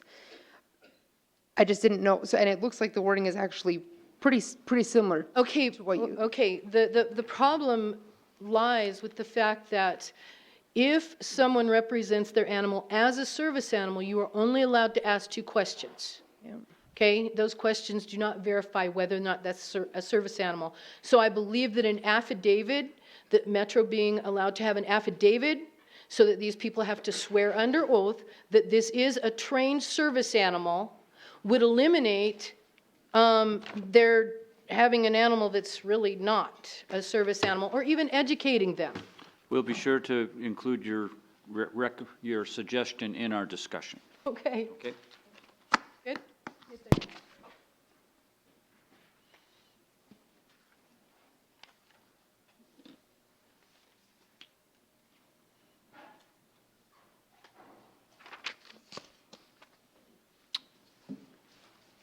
Good evening. My name's Andrew Zawaslonsky. I live at 1441 Hazelwood Drive. First, just wanted to say I really appreciate, I don't know where the, really appreciate all the work of the council on this issue, and I'm very much in favor, in general, of the proposed ordinance as it currently stands. I had one slight concern I wanted to bring up, however, and it's at line 80. On the original, this is part of the definition of at-large. And in the existing ordinance, this line specified that dogs were not allowed on city-owned golf courses or cemeteries. And I was here at the first public reading. I know that was the language about cemeteries was struck at that time. And I was just a bit concerned about that. I haven't seen the regulation concerning cemeteries addressed elsewhere in the ordinance. I might be missing it. But as it stands now, it looks like on city-owned cemeteries, dogs are just allowed in general, as long as they're leashed. You follow the existing leash laws. And I was just a little concerned about that. I have to imagine that the original reason why they were not allowed on cemeteries in the first place was out of concern that they might relieve themselves on top of tombstones or graves. And I appreciate the concern of the individual who spoke at the first public hearing that brought about this change, that it was important for her to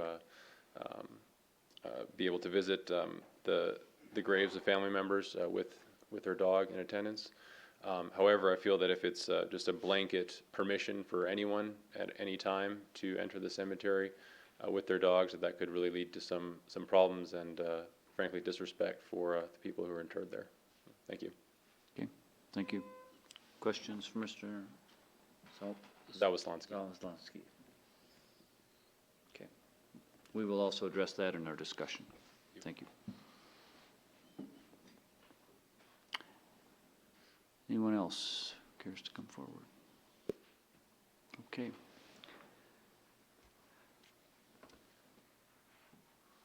There being no one else to speak on this matter, we'll move on to our discussion. So there are several things we want to be sure we respond to in our discussion. Who'd like to go first? Councilman Friel. Thank you, Mr. Mayor.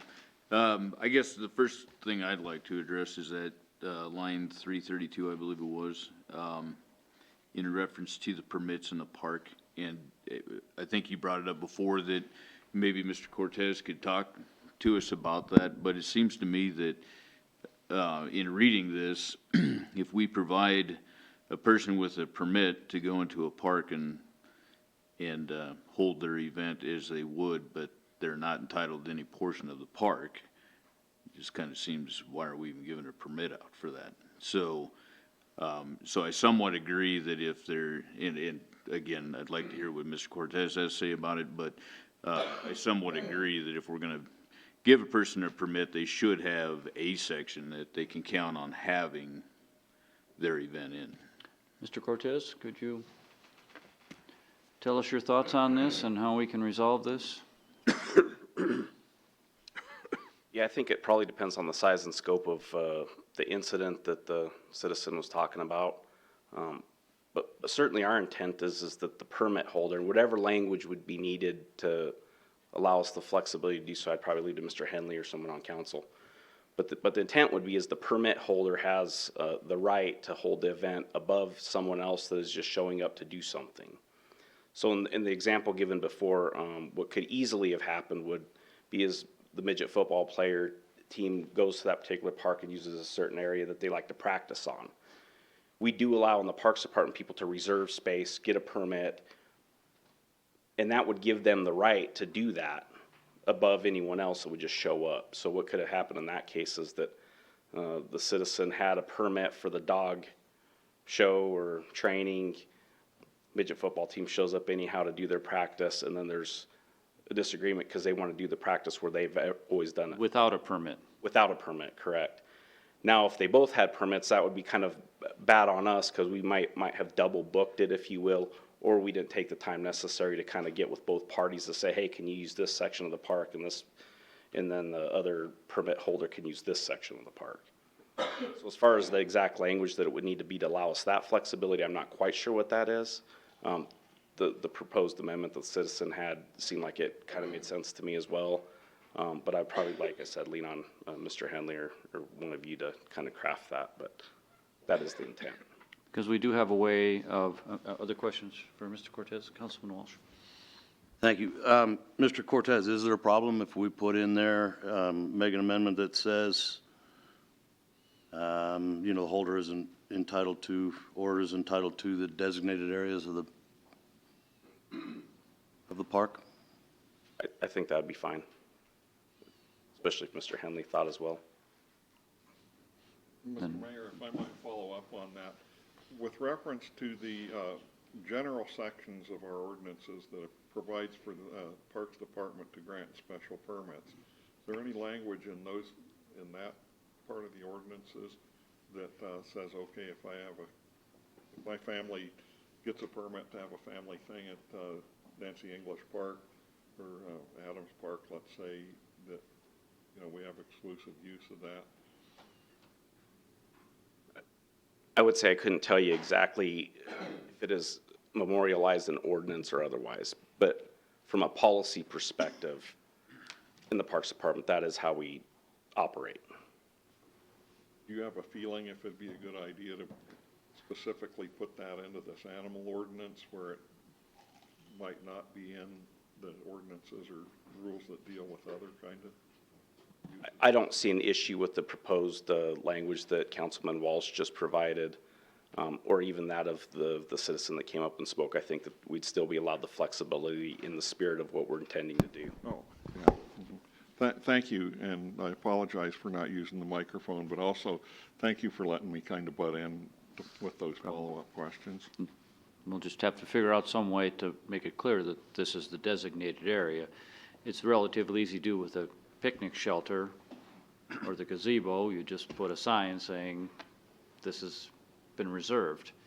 How we would reserve a section of the park, I suppose, is the challenge you would face. Exactly, and I think that the critical piece would be is that they're both applying for a permit. That way we would know that both parties are interested in a certain space, and then we'd be able to get with those parties to see what we could work out in terms of an arrangement that would be beneficial to both. But you'd have sufficient flexibility with this amendment than designated area. I believe Mr. Henley was in agreement that yes. Okay. Good, thank you. Next item to be discussed. Mr. Mayor? Councilman Walsh. So in our discussion now, this would be a good point then to enter an amendment? I guess we could do this on a piece-by-piece basis. Is that fine, Mr. Henley, and then move on to the next item? Either way's fine. Okay. Would you like to offer an amendment now? I would like to offer an amendment that addresses the issue that was brought up to us about the park designation in the area. And Mr. Henley, if you can help me on how that might best be worded, that we don't create future problems trying to do this on the fly, but applicant's recognition that such a permit does not entitle the holder to the exclusive use of the park, but designated portions thereof. Is that fair? But upon application for a specific designated portion, same may be issued by the Parks Department, failing a conflict, just to cover those different aspects. That was actually verbatim what I was just going to say. Well, you said it very well. That would be my amendment. Could you repeat Second? I I couldn't hear you. But we have it recorded. Seconded by Councilman Bates. Discussion on the amendment only. Mr. Mayor, can I ask a point of discussion potentially? Would this permit allow for off-leash activity for the permittee? Is that what we're proposing? I believe it would. Okay, just want to be sure. It's the nature of the activity. So That should be added into it. I think that's implied in the statute, isn't it, Mr. Henley? Since these are dog agility exercises. That is correct. And in fact, that they are training and they're actually performing and getting graded on that. And the activities have to be performed while they're off leash to a large extent. So that is true, and I think we have a provision in there that provides specifically that the requirements for maintaining control of the animal are still present, notwithstanding the fact that the dogs are participating within the event. Okay. Any other further discussion on the amendment? Well, Councilman Huber. Mayor, I'm confused about this amendment because I'm sitting here looking at lines 332 and 333, and I think that what you're suggesting is an amendment which would make this read, the applicant's recognition that such a permit does not entitle the holder to the exclusive use of, and I would add in there, I think maybe we should add in, of the entire park. It currently says, or any portion thereof. I think you're suggesting that there would be additional language that would say unless a specific portion of the park is described in the permit? Yeah, correct. My amendment would come after they're not entitled to the exclusive use of the park, but designated portion that didn't have a conflict of interest with other events. Does that clarify things? Oh, well, it does, but I wonder also if we wouldn't need to put in there that you don't get exclusive use of the park or any portion thereof unless the permit specifies an area that you have exclusive use of. Yeah, we're on the same line. Yeah, okay, well, what language do we want to wordsmith in there is my question. I think we're about to find out. Wouldn't it be simpler to simply say that, rather than say not exclusive, to simply say that the permittee may use the park in the area designated for this use, rather than use the double negative? I would agree, Mayor, that double negatives are bad, and if we could phrase that in a positive way, that upon application of the applicant and there being described area which is requested, that the park may grant that or withhold granting that depending upon the circumstances. So that. Mr. Mayor, if I might make a suggestion here, and this is always the problem when you're trying to wordsmith something on the fly, but if we made this line 333 read exclusive use of the park or any portion thereof, unless a specific area is described by the permit. Would that accomplish what we want to do? And is that, Mr. Cortez, does that language sound clear enough to you that you think? Yeah, as long as Mr. Henley agrees, I would say it still gives us the flexibility. It's on your shoulders, Sean. Right. Sounds good to me, Councilman. Okay. Do you want to withdraw your previous motion and move that language then, Councilman Walsh? Yeah, for the record, let me amend my previous language on the amendment. The applicant's, and add this, the applicant's recognition that such permit does not entitle the holder to the exclusive use of the park or any portion thereof unless a specific area is described by the permit. And then a semicolon there. Okay. Yes. think somebody else seconded that. Mr. Henley, are we in good shape with this, do you think? We're in good shape. Mayor, thank you. Okay. It's been seconded. Any further discussion? Does Councilman Bates accept that language? Yeah. Sorry. Thank you. Are we all okay? Please cast your vote on the amendment. Please record the vote. With all members voting aye, motion to amend passes. Okay. And so the next item that was brought up was the rabies vaccination. Does anyone want to comment on that?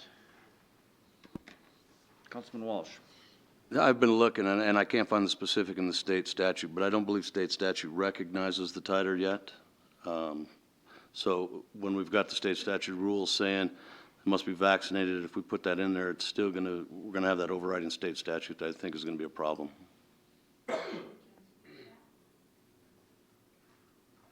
As if it's in state statute, we have to do it. It's the superseding one, yeah. And Mr. Mayor, I would be uncomfortable accepting that titers business without some, in essence, expert testimony from some veterinarians and authorities like that, so. Well, maybe we can revisit this ordinance again. Oh, goody. So, Can't wait. We can revisit any ordinance someday. does anyone wish to propose an amendment on this? Okay, let's move on. What else did we hear that people would like to comment on? Councilman Bates. So on the service animal, 51 or line 237, actually I'm going down to 248, or 246, I apologize.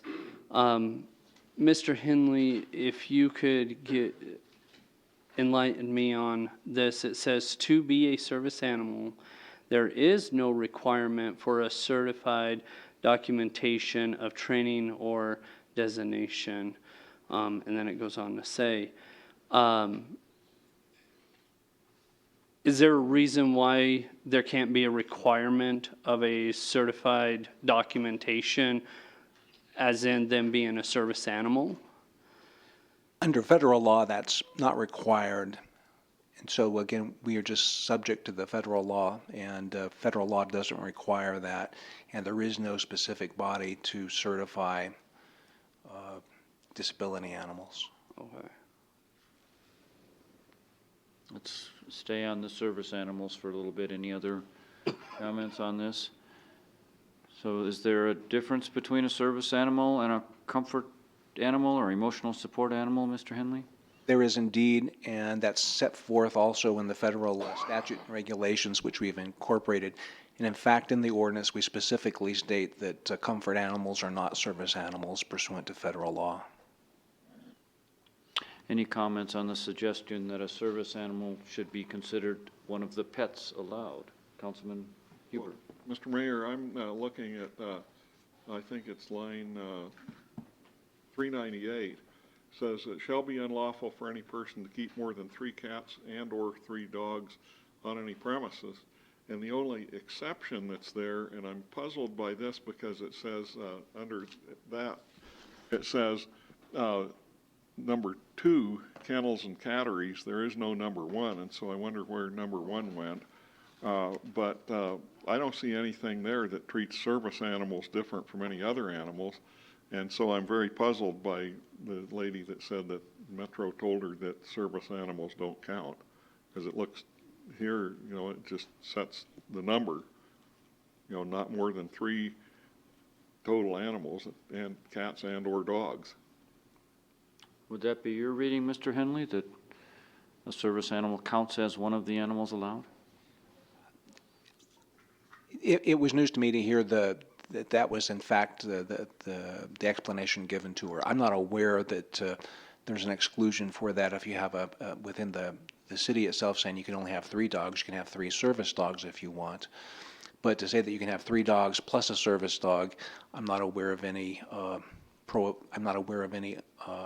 exception to the number of animal that you can limit your citizenry to. Okay, so we may need to clarify for staff, Mr. City Manager, that that's the rule. And Mr. Mayor, Councilman?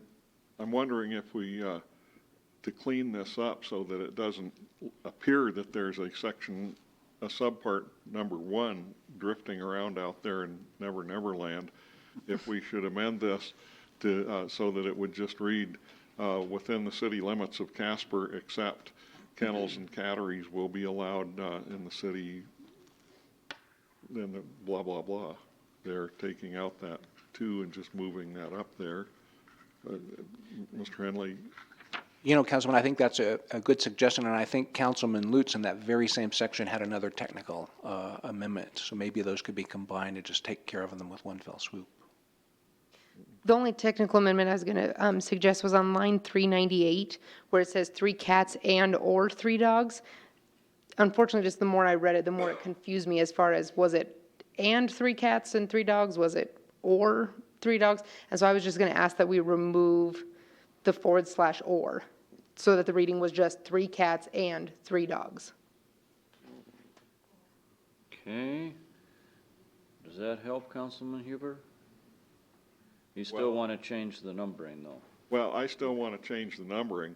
If we want to allow people to have 3 cats and 3 dogs, yeah, we should make that, that would make that more clear. The way that it is now, it looks to me like you're limited to 3 cats and or 3 dogs. So you get 1 cat and 2 dogs or something like that. Whatever we want to do there, I can live with. Can we combine those into one amendment? Well, I would move then to amend line 398 to take out the /or and amend 399 to take out the colon following except, and line 401 to delete the the subpart 2, and reduce the kennels, the capital K to a small k, so that line 399 would read within the city limits of Casper, except kennels and catteries would be allowed in the rest of that language. Did you get that, John? Second. I will listen to it again. Yeah. I hope you were speaking up. Yeah, Is that enough? I think that would be enough. Okay. And so You seconded, Councilman Hopkins? Any further discussion on that change? Mr. Mayor, do you mind if I ask a quick question? I just want to be clear. Council is suggesting that 6 pets can be maintained in one household. Correct. 6 pets. Is that what we're all wanting to do? That was the original intent, that you could have 3 cats, you could have 3 dogs. So you could have a total of 6, but you couldn't have 6 dogs, 6 cats. 6 cats. Okay. And that language fixes that. Okay. Let's go ahead and vote. Hey, freedom. Okay. Any other matters brought up in public hearing that we need to discuss for possible changes? Well, originally, we were on the service animal, and it kind of Yep, sorry. got dropped down to We did. that there, and so I guess I'm just bringing up, is there anything, I have to agree regarding the service animal aspect, and that issue, and I'm just wondering, is there anything we can do or add into that, to address the person that has the 3 dogs or 4 dogs, I think they said 4 dogs, and they were all service dogs, but there's no, you can only ask 2 questions to prove it. Is there anything to help with that situation? Because I agree that is a issue. Well, if they're counted as one of the pets, then it doesn't increase the number of animals they can have, correct? Councilman Hopkins? That would be correct. If I may, Mr. Mayor, I think by adopting this, we do address that. Okay. That one of them may be a service animal, but it still counts as one of your 3. They can't have 4 big dogs that are service animals and 4 puppies or 8 puppies or whatever. Or 3 dogs and 1 service animal. So we've addressed that. 3 dogs total. Okay. Other comments? Okay, is that satisfying? Yep. Okay. All right. Any other matters that were brought up? Councilman Walsh. Just for clarification, in order to become the reckless animal owner, that requires a conviction. So that's going to require the same standards of probable cause that it would have existed any time in the past for any type of crime. Court appearance, witnesses, witness testimony, and not casual complaints, because sometimes neighbors are vindictive of one another and will want to get somebody into trouble. But these all require court processes, and there are people that habitually mistreat their animals, and that translates into an aggressive animal very often. So the thing about that addition to the law, instead of, let's say I'm one of these people that doesn't treat an animal well, and I have vicious dogs that routinely get out, they harm people, they cause nuisances, and the only recourse that we had prior to this was that dog gets euthanized in most cases. Nothing attaches to me. But I'm the problem. I keep generating these animals that are becoming a problem for society.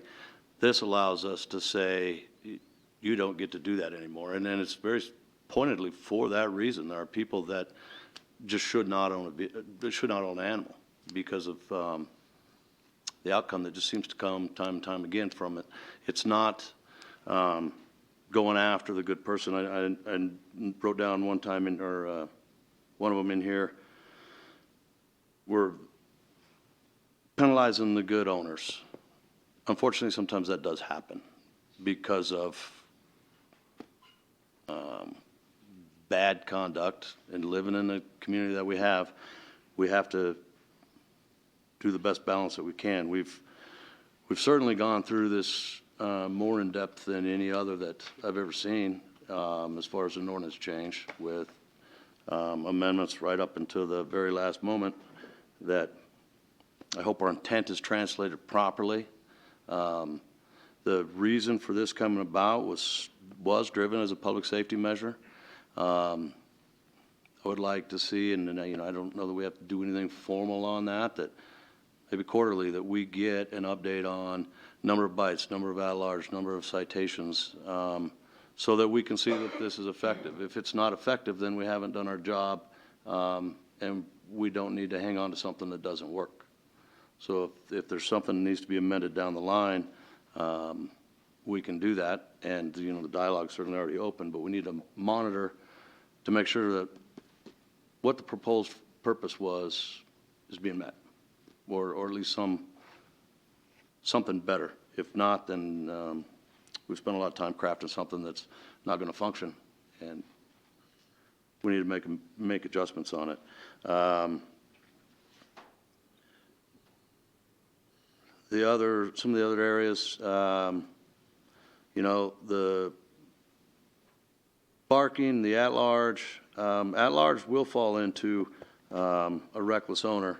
Depending on the circumstances, it can fall in there. I don't see where the barking does, and that requires, I believe it was Mrs. Ducheneau that said that it's a huge frustration trying to get a barking conviction. And from my experience, it was taking logs and writing down over a course of a week how many times the dog barked. That doesn't come easy. I wish we could streamline that, but I don't have a better answer for it.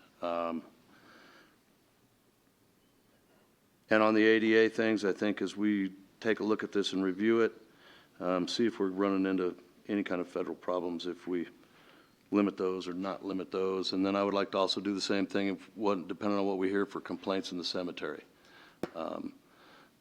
At first blush, you hear that we take out the cemetery thing, and it seems to make perfect sense, right? And then we hear from people that do this routinely. They take their animals with them, and I suspect they're very respectful, and this has been going on, and we never gave it any consideration. So if that becomes a problem, we can add a clause to restrict that as well. That's all I have, Mr. Mayor. Thank you. Other comments? Mr. Mayor, I would just offer this thought. I don't think anybody's going to sit here and say that this ordinance is perfect. No statute, no ordinance is ever perfect. But I would submit that this is a reasonable effort at addressing public safety issues, not only of dog bites, but of dogs running up and jumping on people and other kind of things, and that it makes reasonable accommodations for some of the concerns that people have expressed. And so, is it perfect? No. Is it something we should probably address more frequently than it has been addressed in the past? Probably yes. But I think it's a good, reasonable accommodation for all of these things. Thank you. Other comments? No. Councilman Bates?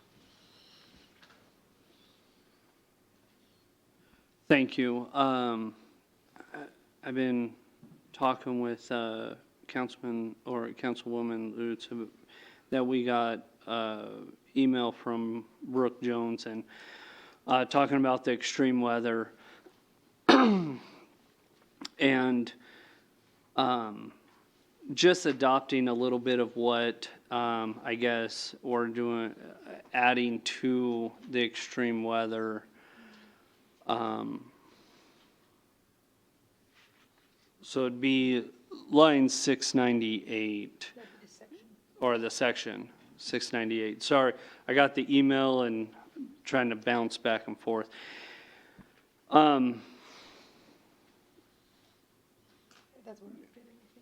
Okay.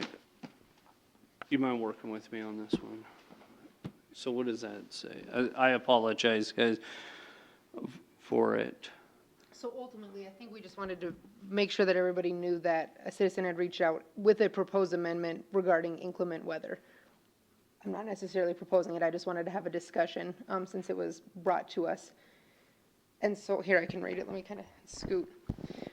So the proposed amendment would, or addition, would say, all domestic animals within the exception of livestock and fowl must have access to a permanent structure, including a house, garage, or apartment building, when temperatures reach 32 degrees or below, even with the owners meeting shelter requirements in section 6.04.001 in the definitions of proper shelter. Unless in the professional opinion of the animal protection officer, the animal is of species and breed to maintain a safe body temperature, and the owner has taken precautions to accommodate for extreme weather. Examples, door baffles, heat lamps, extra bedding, straw or hay. Breeds unable to maintain a safe body temperature in the professional opinion of the animal protection officer in extreme weather, which is defined as 32 degrees or below, must have access to a permanent structure. If the permanent structure does not have a heat source, then extra precautions, examples, heat lamps, extra bedding, straw or hay, must be supplied for those breeds. Any comments? Well, and I see where they're coming from. I think the parts that I would take out, I guess, is like the door baffles, the heat lamp, extreme bedding of hay and straw, because like I've talked about, you put a bed, I could put all the bedding in the dog house that I have for mine, and they're gonna pull it out, rip it up. In cold weather, warm weather, it doesn't matter. It's a toy to them. But the aspect of, unless in the professional's opinion of the APO, the animal is of species and breed to maintain the safety body temperature, and the owner has taken precautions to accommodate the extreme weather. To me, that's just saying that they have taken, the metro or police can look and say that species. And I know yours pretty much says that. I'm not sure if the wording's any better. Councilman Walsh? So we've got the couple different areas that cover that. On page 16, you can't fail to provide animals sufficient good and wholesome food, clean water, proper shelter, protected from the weather, including sunlight, vet care when needed to prevent suffering, and with humane care and treatment. And then if you go to page 18, on line 805, Law enforcement officer or animal protection officer may remove, shelter, and care for any animal found to be cruelly exposed to the weather, starved, or denied adequate water, neglected, abandoned, otherwise treated in a cruel manner. I understand the 32 degrees thing, and then, I picture if it's, I just wonder if it's 34 degrees and we've got a cold rain, does someone get an extra leg to stand on? Or is it better to have it general where you could have different variables, you could have different temperatures, and still do the right thing at the judgment of the person handling the call? I assume there's some animals that wouldn't do very well at 33 degrees. And then some where they're fine down to 0. Does anyone want to propose an amendment based on this suggestion? Okay, you guys are okay with what Councilman Walsh read? Okay. Any other comments on the ordinance in general? I guess I'd just like to say, I think there's probably are things included in the 700 bytes that are not stranger attacks. But I guess I would ask people who question that number, what is an acceptable number? I'd like that to be a very low number as far as how many of those we will accept, even though they may not be 700. How many would we accept? 100? 50? I think we have enough evidence that there's a problem that we needed to do something. So, we are going to ask Mr. Leva to give us a report on the cemeteries and whether he's seen any evidence of desecration, and then that would cause us to maybe rethink this whole cemetery removal. A couple of things I think we need to work on as we move forward. I do agree that the dog parks are not ideal places to play Frisbee. I'm not a pet person, but I don't see why, if we're going to designate areas of our parks for a dog show or a dog competition, why we couldn't have other areas that aren't necessarily an entire park that's set aside for dogs to be off leash, but maybe an area of a park. And I don't see why it couldn't be an actual city park, where basically everyone would know that if you come to this park, there's going to be some dogs off leash. So if that makes you feel uncomfortable, go to a different park. And maybe we can discuss those things. There's also concerns about small dogs and in the dog parks being attacked by larger dogs. Maybe we can talk about designating an area for small dogs under a certain size. These are things we can consider as we move forward, and look at how we can achieve that balance. So I support the ordinance as a reasonable compromise, but we do have some more work to do, I think, to accommodate folks that just want to play with their dogs. So, any other discussion on all of this? Okay. And then no more amendments. So please cast your vote on the ordinance itself, as amended. And please record the vote. All members voting aye, motion passes. Okay, council will now discuss the ordinance for the zone change for a portion of the Wyoming Industrial Park addition. This item will be open for public comment and for discussion by council. Please read the ordinance on second reading by title only.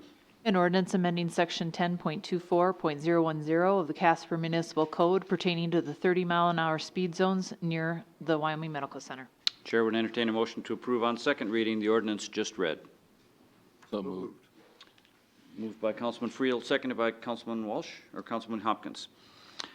Let's see, council will now listen to public comment. Does anybody here to comment on the speed zone change?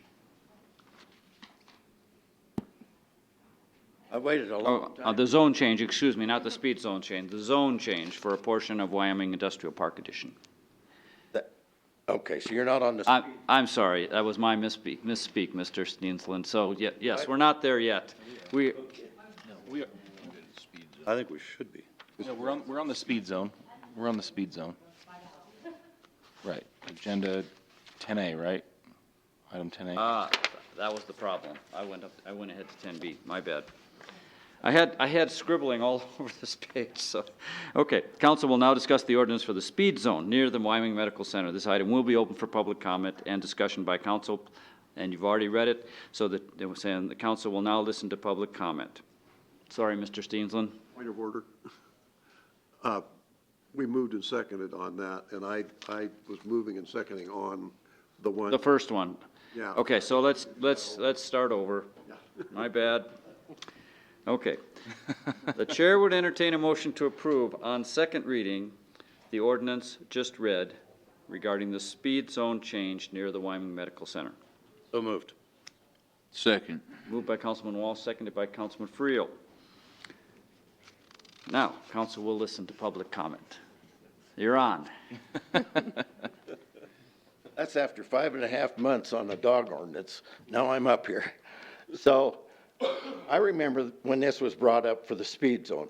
I don't quite understand what the speed zone entails, where it starts, where it ends.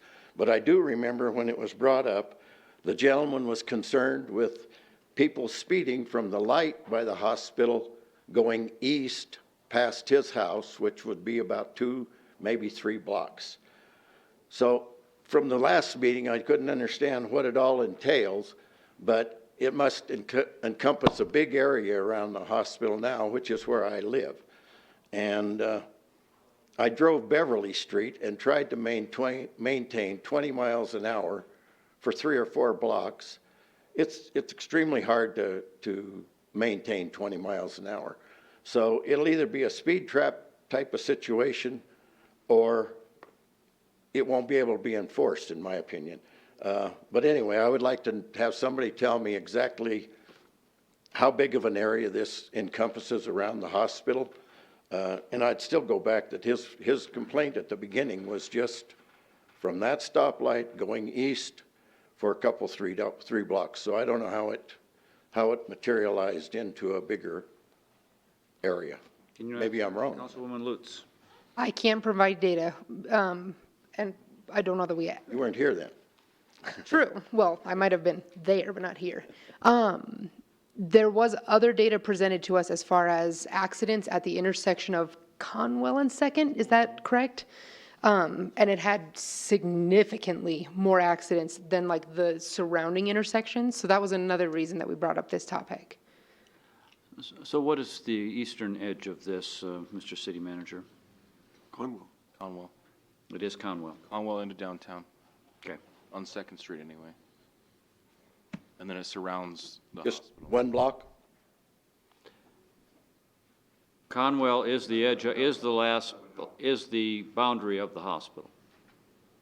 Okay, I'll have to look at it. And then it goes south 1 block to 3rd and then around. Is that correct? Mr. Councilman Mayor. Walsh? It's listed. It is South Conwell Street from East 1st to East 5th Street. East on 2nd Street from Park to Conwell. East on 5th Street from McKinley to South Conwell. And all streets between South McKinley and South Conwell Street and East 2nd Street and East 5th Street. So you're looking in that squared off type neighborhood right around there. It extends a little bit further on 2nd Street just because of the relative closeness of the downtown 20-mile-an-hour zone. Mr. Mayor, if I might just ask a further question there. I'm guessing that South Park Street on 2nd, is that where the downtown 20-mile-an-hour zone started? It is. So that's the reason why it's from Conwell to Park Street, because that basically means that it's 20 miles an hour all the way from Conwell all the way through the downtown district, instead of having what several of us were concerned about, that it would be 20 miles an hour, 30 miles an hour, 20 miles an hour, so that there's a speed up, slow down, speed up, slow down in there, which I felt would be just a speed trap. Yeah. Okay. So does that make it any more unclear? Well, what brought it up for me was trying to drive 20 miles an hour for extended blocks. It's just, you really got to concentrate on it to maintain 20 miles an hour. So it's not an issue with me one way or another. I guess I just remembered the guy that brought it up was concerned with 3 blocks from the hospital to his house. So, thank you for your information. Okay, thank you. Any other questions for Mr. Steensland? Okay. Yeah. Yes, ma'am. I hardly ever come to this, so Drina Nigish, 2255 Crescent Avenue. I'm actually kind of for this because it seems like every place that you guys kind of like raise the speed limit, everybody will go at least another 5 to 10 miles over what you guys have set. Like, it's really weird around the golf course. That speed area is really weird. I think the signs are messed up. I'm going to get proof to show you what the signs look like. But I'm for this 20 because, I mean, people are speeding down 2nd Street like it's a highway. And I know people, like he says, it's kind of hard to maintain it. I'm still for having 20 miles per hour in the residential zones. I don't think people should go 30 because half the time people are going 35, 40, and there's kids running around. I mean, it's not that big of a deal to go the 20 miles per hour because people are going to go a little bit over.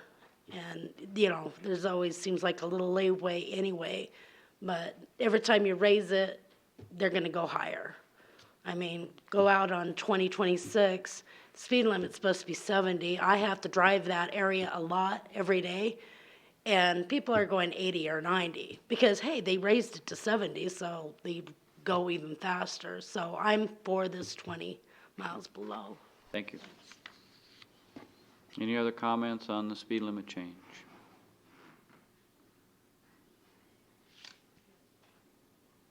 I do. 1022 North Jefferson.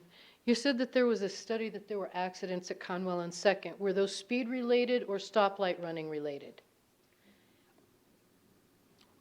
Off the top of my head, mean, I don't because have we're a date. changing the speed limit, and if that's not the issue, then we're not going to rectify the problem, it seems. I mean, using that information, I mean, that's terrible that accidents are there. Great that it's right by the hospital, I suppose. But if speeding wasn't the cause of those accidents, then we're addressing something that's irrelevant to solving the problem. Okay? And just my own information from working with different groups and different people is, how is this going to affect enforcement of that? Because if you raise the speed limit, people don't have a problem. You go lowering it, and you're just going to have people popping it all the time because they've lived here. We've got natives in this town. We know that. And they've driven since they were 16. Is there going to be adequate information out there to alert them? Okay? Because otherwise, it is basically a speed trap, I mean, from just a citizen's point of view. So I would just suggest that in your consideration. Was it really based on speed that caused the accidents? Was this really the issue? And how enforceable, how happy are you going to make your citizens if it's not widely announced? Thank you. That's all. Anyone else here to speak on this change? There being no one else to speak, let's move forward to our own discussion. Anyone want to say anything about this? Okay, Councilman Walsh? There's always changes in traffic flow whenever you change the speed limit, and I suspect that the police department will post that with maybe a speed trailer, or there'll be some signs there. We see signs when we're in crash reduction areas where there's enhanced enforcement, so definitely a learning curve. It was a decision based on data that came from Mr. Beamer, and also presented by a concerned resident in the area, so I support it. Okay. Councilman Huber. Mr. Mayor, I support this change also, but I would kind of like to invite the city staff to look into, I think that the best things and the best money that we spend around town are the little things that say, speed limit is 30 and you're going 40 or whatever, because those kind of things that warn people, my knowledge and experience is that warnings are a much more effective way achieving compliance than hard enforcement is. And so I'd like to suggest that we put a bunch of those up on Second Street when we do this. Because I think most people, when they drive along and they see, oh yeah, I guess I wasn't paying attention, I guess I was going that fast. I think those things are very effective. At least they sure help me. Councilman Friel. Well, the only comment I was going to make in reference to the comment as far as is it speeding or is it people running red lights, I would tell you that if somebody runs a red light, especially with the amount of time they have when it goes from green to yellow to red, if they didn't have time to stop, it's probably because they were speeding. So I would tell you, more than likely, those go hand in hand. Other comments? Councilman Hopkins. Thank you, Mr. Mayor. I would refer our experience back to 9th and Center and 9th and Durban when we removed 2 stoplights. Staff did a good job of letting people know for almost a year. And I still expected to get comments and phone calls from, I live in that neighborhood, so to speak, not a one. Staff had the signs up, people knew it was coming, and it has worked just fine. And I'd be willing to venture that there's less problems at those 2 intersections than there ever was. And you can certainly get through there quicker. So I think it's just a matter of training. And the flow of traffic will change and people will adjust to the flow of traffic, which will be slower. So, okay, any other comments? Amendments? Please cast your vote and please record the vote. All members voting aye, motion passes. Okay, now we will discuss the ordinance for the zone change for a portion of the Wyoming Industrial Park addition. And this item will also be open for public comment and for discussion by council. Please read the ordinance on second reading by title only. An ordinance approving a zone change for lots 4 through 6, Block 19, Wyoming Industrial Park Addition subdivision in the city of Casper, Wyoming. Chair would entertain a motion to approve on second reading the ordinance just read. So moved. Still do that. Moved by Councilman Hopkins, seconded by Councilman Pacheco. Council will now listen to public comment. Is anyone here to speak on this zone change? Then let's move forward to our discussion. Does anyone have anything to say about this? Any amendments? Please cast your vote. And please record the vote. With all council members voting aye, motion passes. Council will now discuss the ordinance amending Chapter 5.08, Alcoholic Beverages. This item will also be open for public comment and for discussion by council. Please read the ordinance on second reading by title only. An ordinance amending Chapter 5.08 of the Casper Municipal Code. Chair would entertain a motion to approve on second reading the ordinance just read. So moved. Second. Moved by Councilman Huber, seconded by Councilman Bates. Council will now listen to public comment. Public comment is limited to 5 minutes and no duplication of speakers, please. Is anyone here to speak on the liquor license ordinance? No one here. Okay. Discussion amongst council.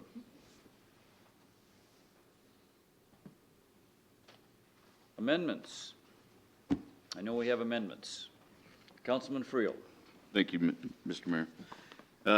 I would make 2 amendments. The first amendment I would make tonight is to section 5.08.520 subsection A.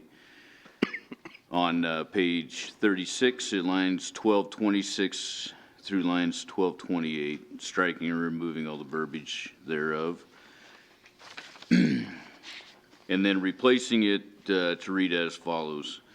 All employees and agents of any business operating with the City of Casper issued liquor license who are engaged in the selling, including door persons, ID checkers and bouncers, or serving of alcoholic or malt beverages or the managing thereof, hereinafter referred to as alcohol serving staff, shall successfully complete an alcohol server training program as approved by through Wyoming Statute 12-2402 within 90 days of the start of their employment.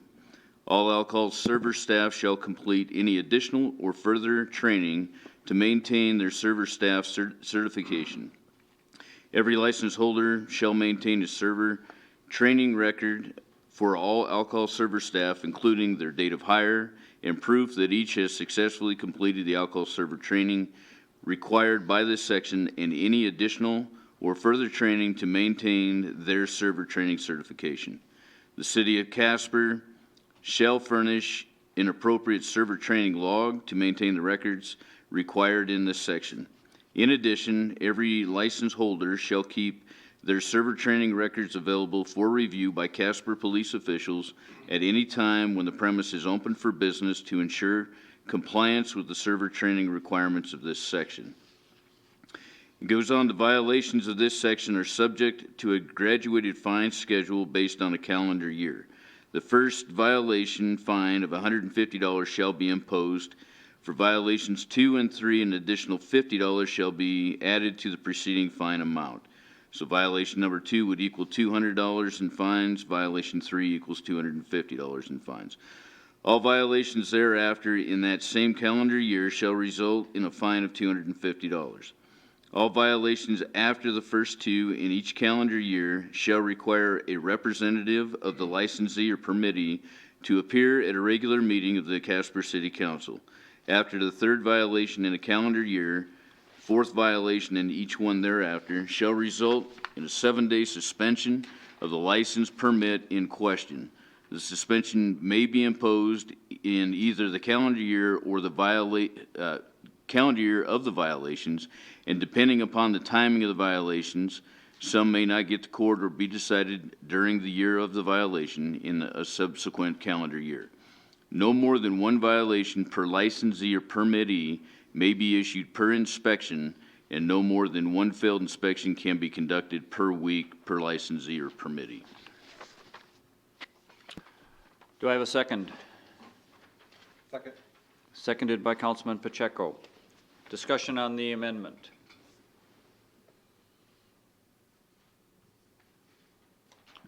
So I think as everyone is aware, this will take the place of the over-serving clause that we had in the ordinance previously. Mr. Mayor?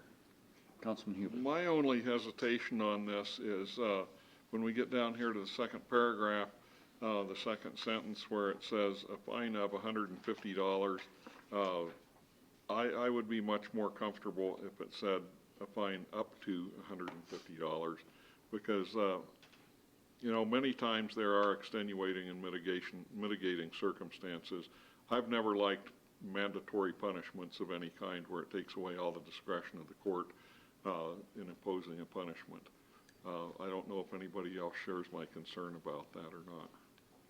Would you like to propose that as an amendment when we're done with our discussion? Yeah, when we get to that Okay. point. Any further discussion before we get to amendments? Okay. Would you like to propose that as an amendment then, Councilman Huber? We need to vote on this amendment first, I think. Yeah, well, he's just making it. We need to get a second. Amendment to Oh, the amendment. pardon me? This is just an amendment to the amendment. Okay. Yeah, I would move to amend Councilman Friel's proposal here to read that there would be a fine of up to $150, and then similar language in the subsequent offenders sentences in this of up to 250, or up to a $200 fine, up to, or excuse me, a $250 fine, and then down in about the 4th line, all violations thereafter shall result in a fine of up to $250. Okay. Do I have a second? Second. Seconded by Councilman or Vice Mayor Johnson. Discussion on the amendment to the amendment. Councilman Bates. I disagree with the amendment. I think the way it reads, making it a flat where it's 150 and then on through, that way they know what's coming. It's not up to, well, because we haven't had an issue with your bar, we're gonna do, $50 instead. There's been more issue, we're gonna do 100. I think it should be straight across the board for every place that serves alcohol regarding this. Other discussion on the amendment to the amendment. Councilman Hopkins. I concur with Councilman Bates. I think this is a straightforward training requirement. These people have to have this qualification to do this job. And I think it's reasonable. If they know a fine's coming, they're gonna take care of it. So and I don't really want to take any discretion away from the courts either, but the bottom line is, this is just like a parking fine. You know, I mean, it's silly not to pay it if you haven't done it right.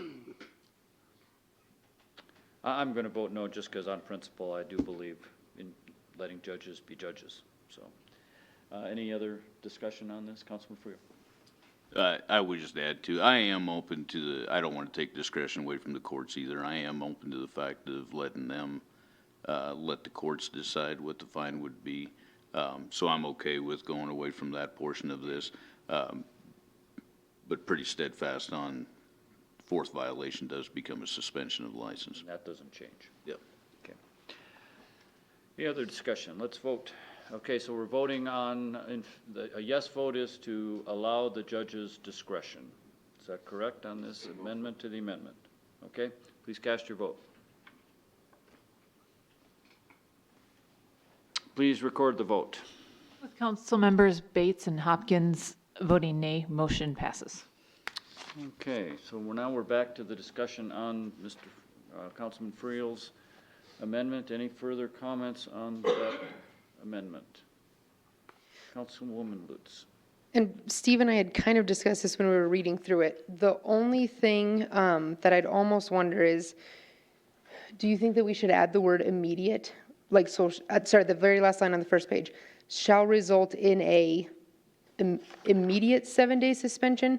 Because I know that before it was rewritten, it was kind of like a discretionary thing, like when the suspension would be taken. Or do you think that's implied? I think it's implied because we come back to the fact that they're gonna, first of all, they're gonna have to be convicted of it, first of all, and then once they are, then at that point, then the suspension would take place. The way it's, the reading is now is if that court case does not take place or that conviction does not happen prior to the next year, they could still serve that suspension time in the next year, so. Okay. Did that answer your question? Yes. Excuse me, Mr. Mayor. I'm reading this and it says, a 7-day suspension of the license permit in question. The suspension may be imposed in either the calendar year of the violation and depending upon the timing of the violation, I wonder if there should be an or in there, or in the subsequent calendar year. That's true. Because, and I would ask Mr. Henley, am I reading this right? Is there a, or am I not? Well, the intent is to make sure that if there are 4 violations within the calendar year, no matter when the conviction occurs, that would trigger the suspension. And so you want to make sure that they're just within the calendar year in question. And I'm not seeing where you put your or. Well, where it talks about may be imposed in either the calendar year of the violations and depending upon the timing of the violations, parenthesis, some may not get to court or be decided during the year of the violation in the subsequent year. I think this, never mind what I was worrying about. I think the language is already clear. Yeah. So right. Never mind. But Mr. Vice Mayor. I was going to say, I mean, you could change it to where it says after the 3rd violation in a 12-month period instead of a calendar year. If that's what you were, I don't know what you were getting at though. So, I mean, if they have, their 3rd violation in 12 months instead of the calendar year. Does anyone wish to make an amendment regarding I'm not proposing one. I just thought maybe that's cleared up. Got it. Are we okay, Councilman? Yeah, I think so. Well, Okay. that's what I was worrying about. Yeah, okay. I think I was confused. Okay. All right. Any other amendments? Please cast your vote. Please record the vote. All members voting aye, motion passes. And now we're back to the main ordinance. Any other discussion on the ordinance Councilman Friel. Thank you, Mr. Mayor. I have one other amendment to make. That would be to amend 508520 subsection B. And I do move to amend this ordinance on page 36 at line 1229, striking the verbiage, any license or permit holder, and adding a certain exclusions for the definition of employee or agent as used in this section. The amendment starting on line 1229 is subsection B. It shall be unlawful for any employee or agent of a licensed establishment other than stated herein to be present on the licensed premises while intoxicated and while acting in any capacity or purporting to act as an agent of the licensee or permit holder. An employee or agent for purposes of this section shall not mean or include a proprietor's owner, a general partnership's partners, a corporation's president, a limited liability company's members, or a limited partnership's general partner. Okay, do I have a second? Second. Seconded by Councilman Bates. Discussion on Councilman Friel's amendment. Councilman Huber. What is a proprietor's owner? I defer to Mr. Henley on that. It is the proprietor.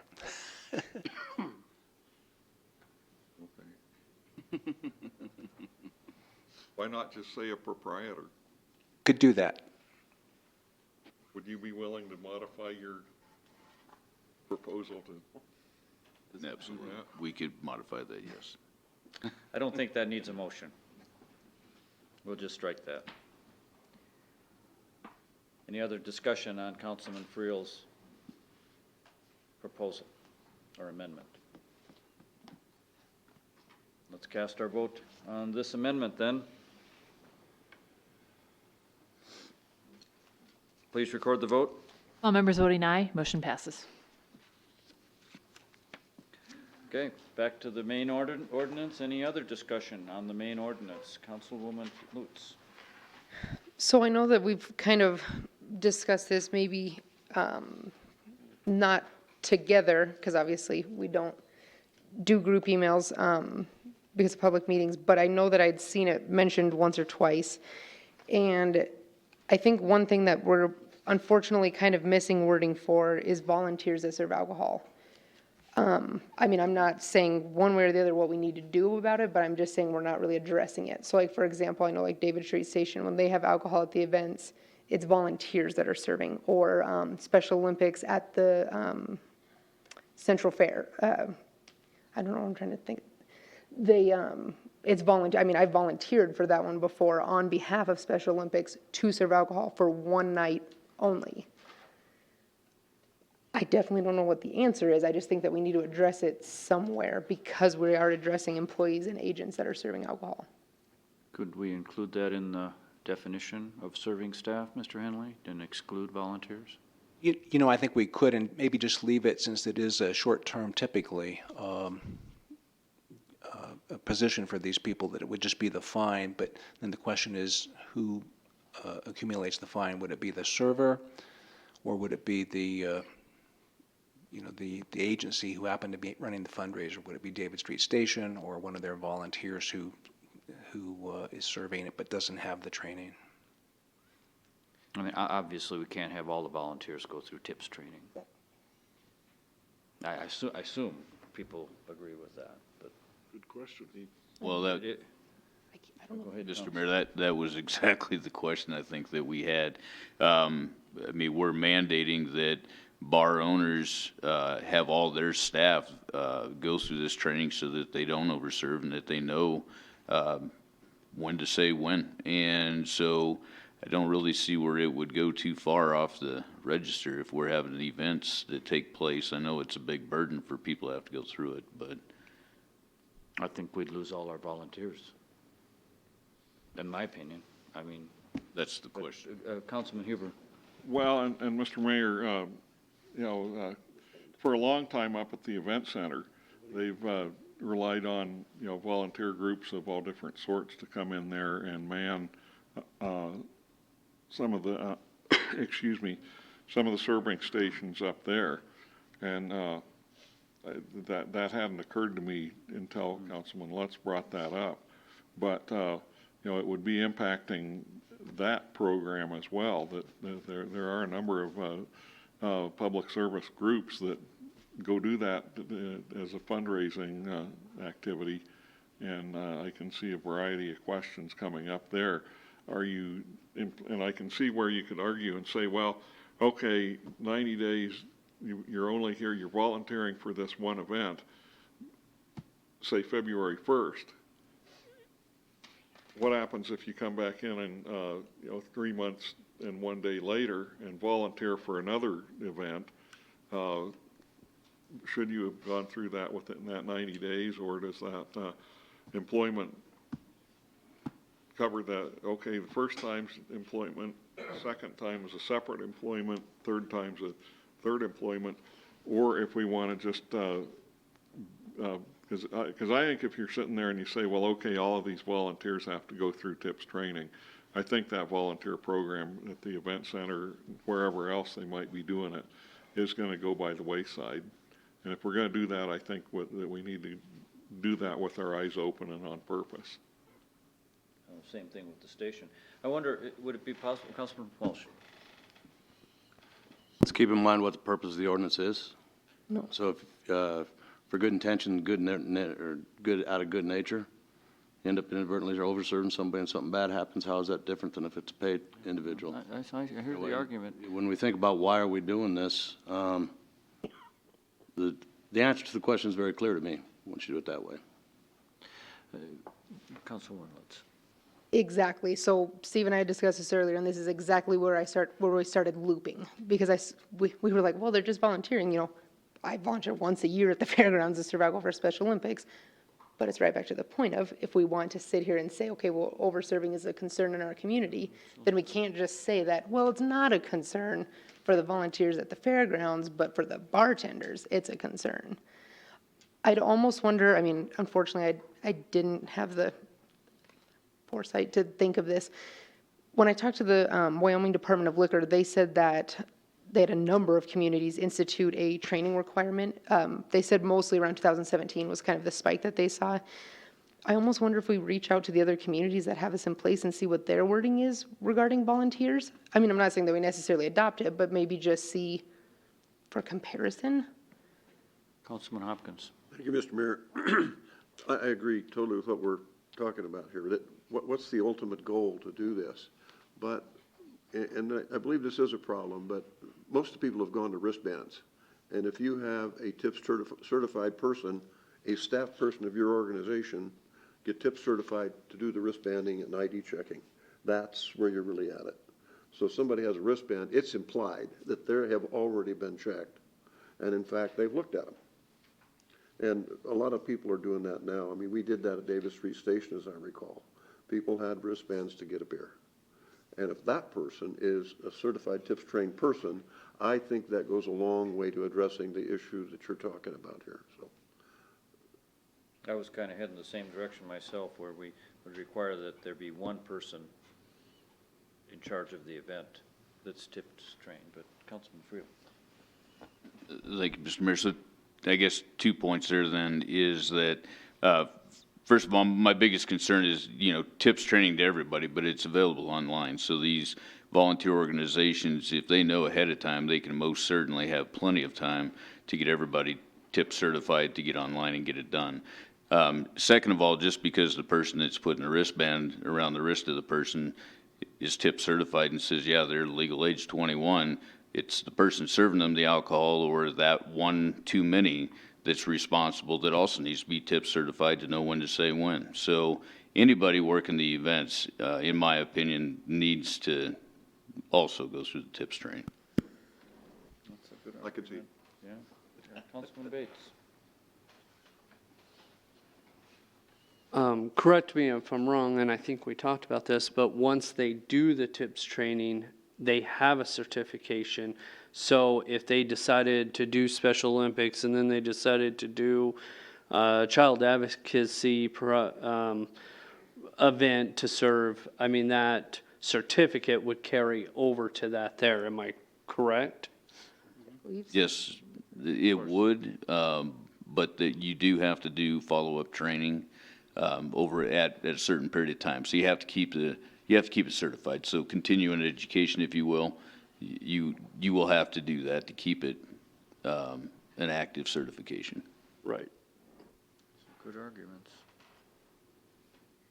So is there a need to clarify that all alcohol serving staff includes volunteers? In this case, because of the 90-day requirement, if you're going to do this for just the malt beverage permit type of event, you probably just need to say, in the case of a malt beverage permit, that all of the servers need to be certified at the time that they're serving, as opposed to giving them a 90-day period, because then you're not going to really have a very effective ordinance. I see what you're saying. Who was first? I didn't catch. Go ahead, Councilman Walsh. I think we would serve the same purpose if we did nothing with the wording on that, and on the malt beverage permit, we attached that requirement. In the other section of the ordinance. It would just be standard being issued the permit. So, there's rules on there about wristbanding, about block faces and law enforcement and all that, and that could, I don't see why that wouldn't work to just add it to that. Okay. Councilman Bates. I think we should hold off and do what was recommended, is kind of check and see what other places, other towns have done similar to this before. I mean, we got, another reading? I think we could bring it up. Check into it first before we make a decision to put it in there. Mr. Mayor? Councilman Huber. First of all, I agree with what Councilman Walsh just said about the special permits.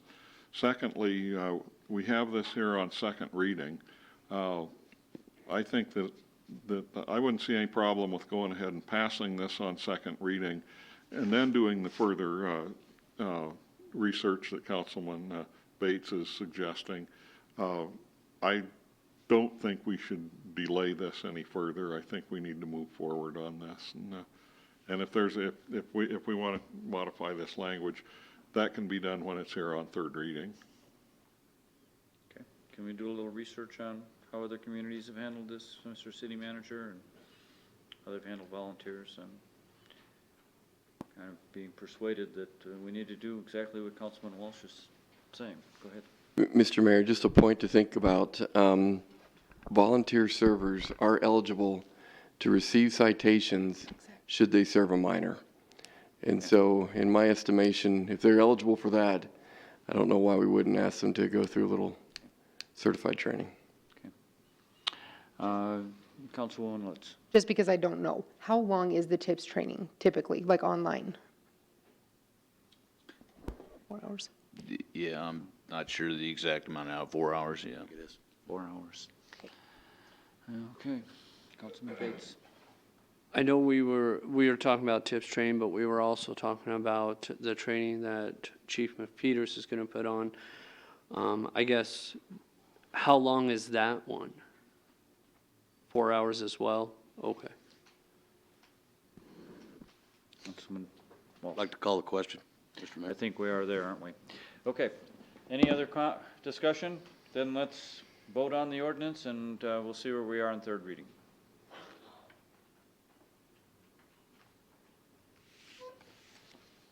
I pushed yes. Okay. Please record the vote. With Councilmember Johnson voting nay, motion passes. Please read the consent resolutions by title only.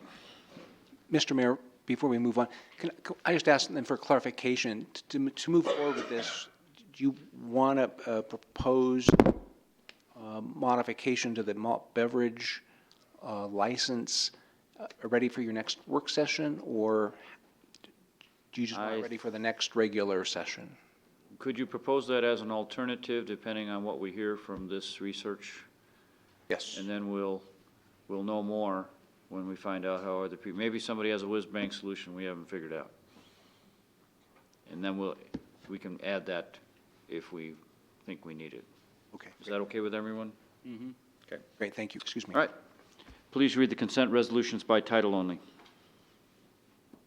Item 11A1, a resolution authorizing a contract for outside city sewer service with Mark W. and Susan E. Kearns.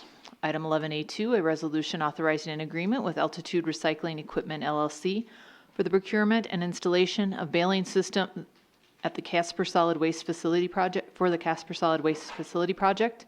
Item 11A3, a resolution approving and accepting a public sidewalk easement from Natrona County School District Number 1 for the installation of a sidewalk outside of City of Casper right-of-way. Item 11A4, a resolution authorizing an agreement with Polished Concrete of Wyoming for the City Hall lobby flooring project. Item 11A5, a resolution authorizing an agreement with Western Plains Landscaping LLC, doing business as Three Chord Construction for the Casper Solid Waste Facility Landfill Compactors Building Project. Item 11A6, a resolution authorizing the execution of an M54 utility license with the Wyoming Department of Transportation for the installation of a low-pressure sanitary sewer service line for 5700 South Poplar Street. And item 11A7, a resolution authorizing a contract with Police Facility Design Group, PA, to design and develop building designs for a new Casper Police Department headquarters and Fire EMS Administration and Headquarters Station Number 1. Chair would entertain a motion to adopt the consent resolutions just read. So moved. Moved by Vice Mayor Johnson, seconded by Councilman Hopkins. Mr. City Manager, would you like to comment on any of these consent resolutions? Mr. Mayor, thank you. Just one comment. The item with regard to the police station, that is effectively the needs analysis that launches a number of other steps that would get us towards constructing a facility. Remember, this is the concept that potentially would include a co-located campus for the police fire station number 1 as well, possibly. Thank you. Any abstentions or nay votes? Please cast your vote. And please record the vote. With all members voting aye, motion passes. Please read the consent minute action titles. Item 12A1, acknowledging the receipt of financial disclosure information from city officials with public fund investment responsibility. Item 12A2, authorizing the purchase of one new 2020 Mack tandem axle plow truck with salt sand spreader from CMI Tico for use by the Streets Division of the Public Services Department. And item 12A3, authorizing health, social, and community services cash funding to support the community promotions events and authorizing the city manager to sign the agreements with each organization. Thank you. The chair would entertain a motion to approve the consent minute action agenda items just read. So moved. Second. Moved by Councilman Walsh, seconded by Councilman Bates. Any abstentions or nay votes? Please cast your vote. And please record the vote. With all members voting aye, motion passed. This time we ask council members to bring forth relevant concerns or items of interest. Let's start with Councilman Hopkins tonight. Nothing tonight, thank you. Thank you. Councilman Walsh. Nothing tonight, thank you. Councilwoman Lutz. Same, thanks. Councilman Bates. Just a couple of comments that I did go to a Mills Council meeting and introduce myself and was very receptive. I'm planning on having lunch with a few of them, so I'm actually kind of excited for that and getting to know the council there. Friday, I got to do a ride-along with the Casper Police Department, and then Monday, I did a ride-along with the fire department. Both phenomenal. I think the looking for the new headquarters for Station 1 and the police department, I think is, I encourage the city to get behind as far as that. Seeing each station was amazing. Especially I got to see Station 5, the new one, so that was really cool. And what the old Station 5 is just phenomenal that they were even in there. It blew me away. So I just wanted to mention that we got a great police and fire department, and it was truly an honor to get to be with them. So, cool. Thank you. Councilman Pacheco. Nothing tonight, thank you. Councilman Huber. Nothing tonight. Councilman Friel. Nothing tonight. Vice Mayor Johnson. Got one item of concern, it's 8:45. 4:30 in the morning comes really early.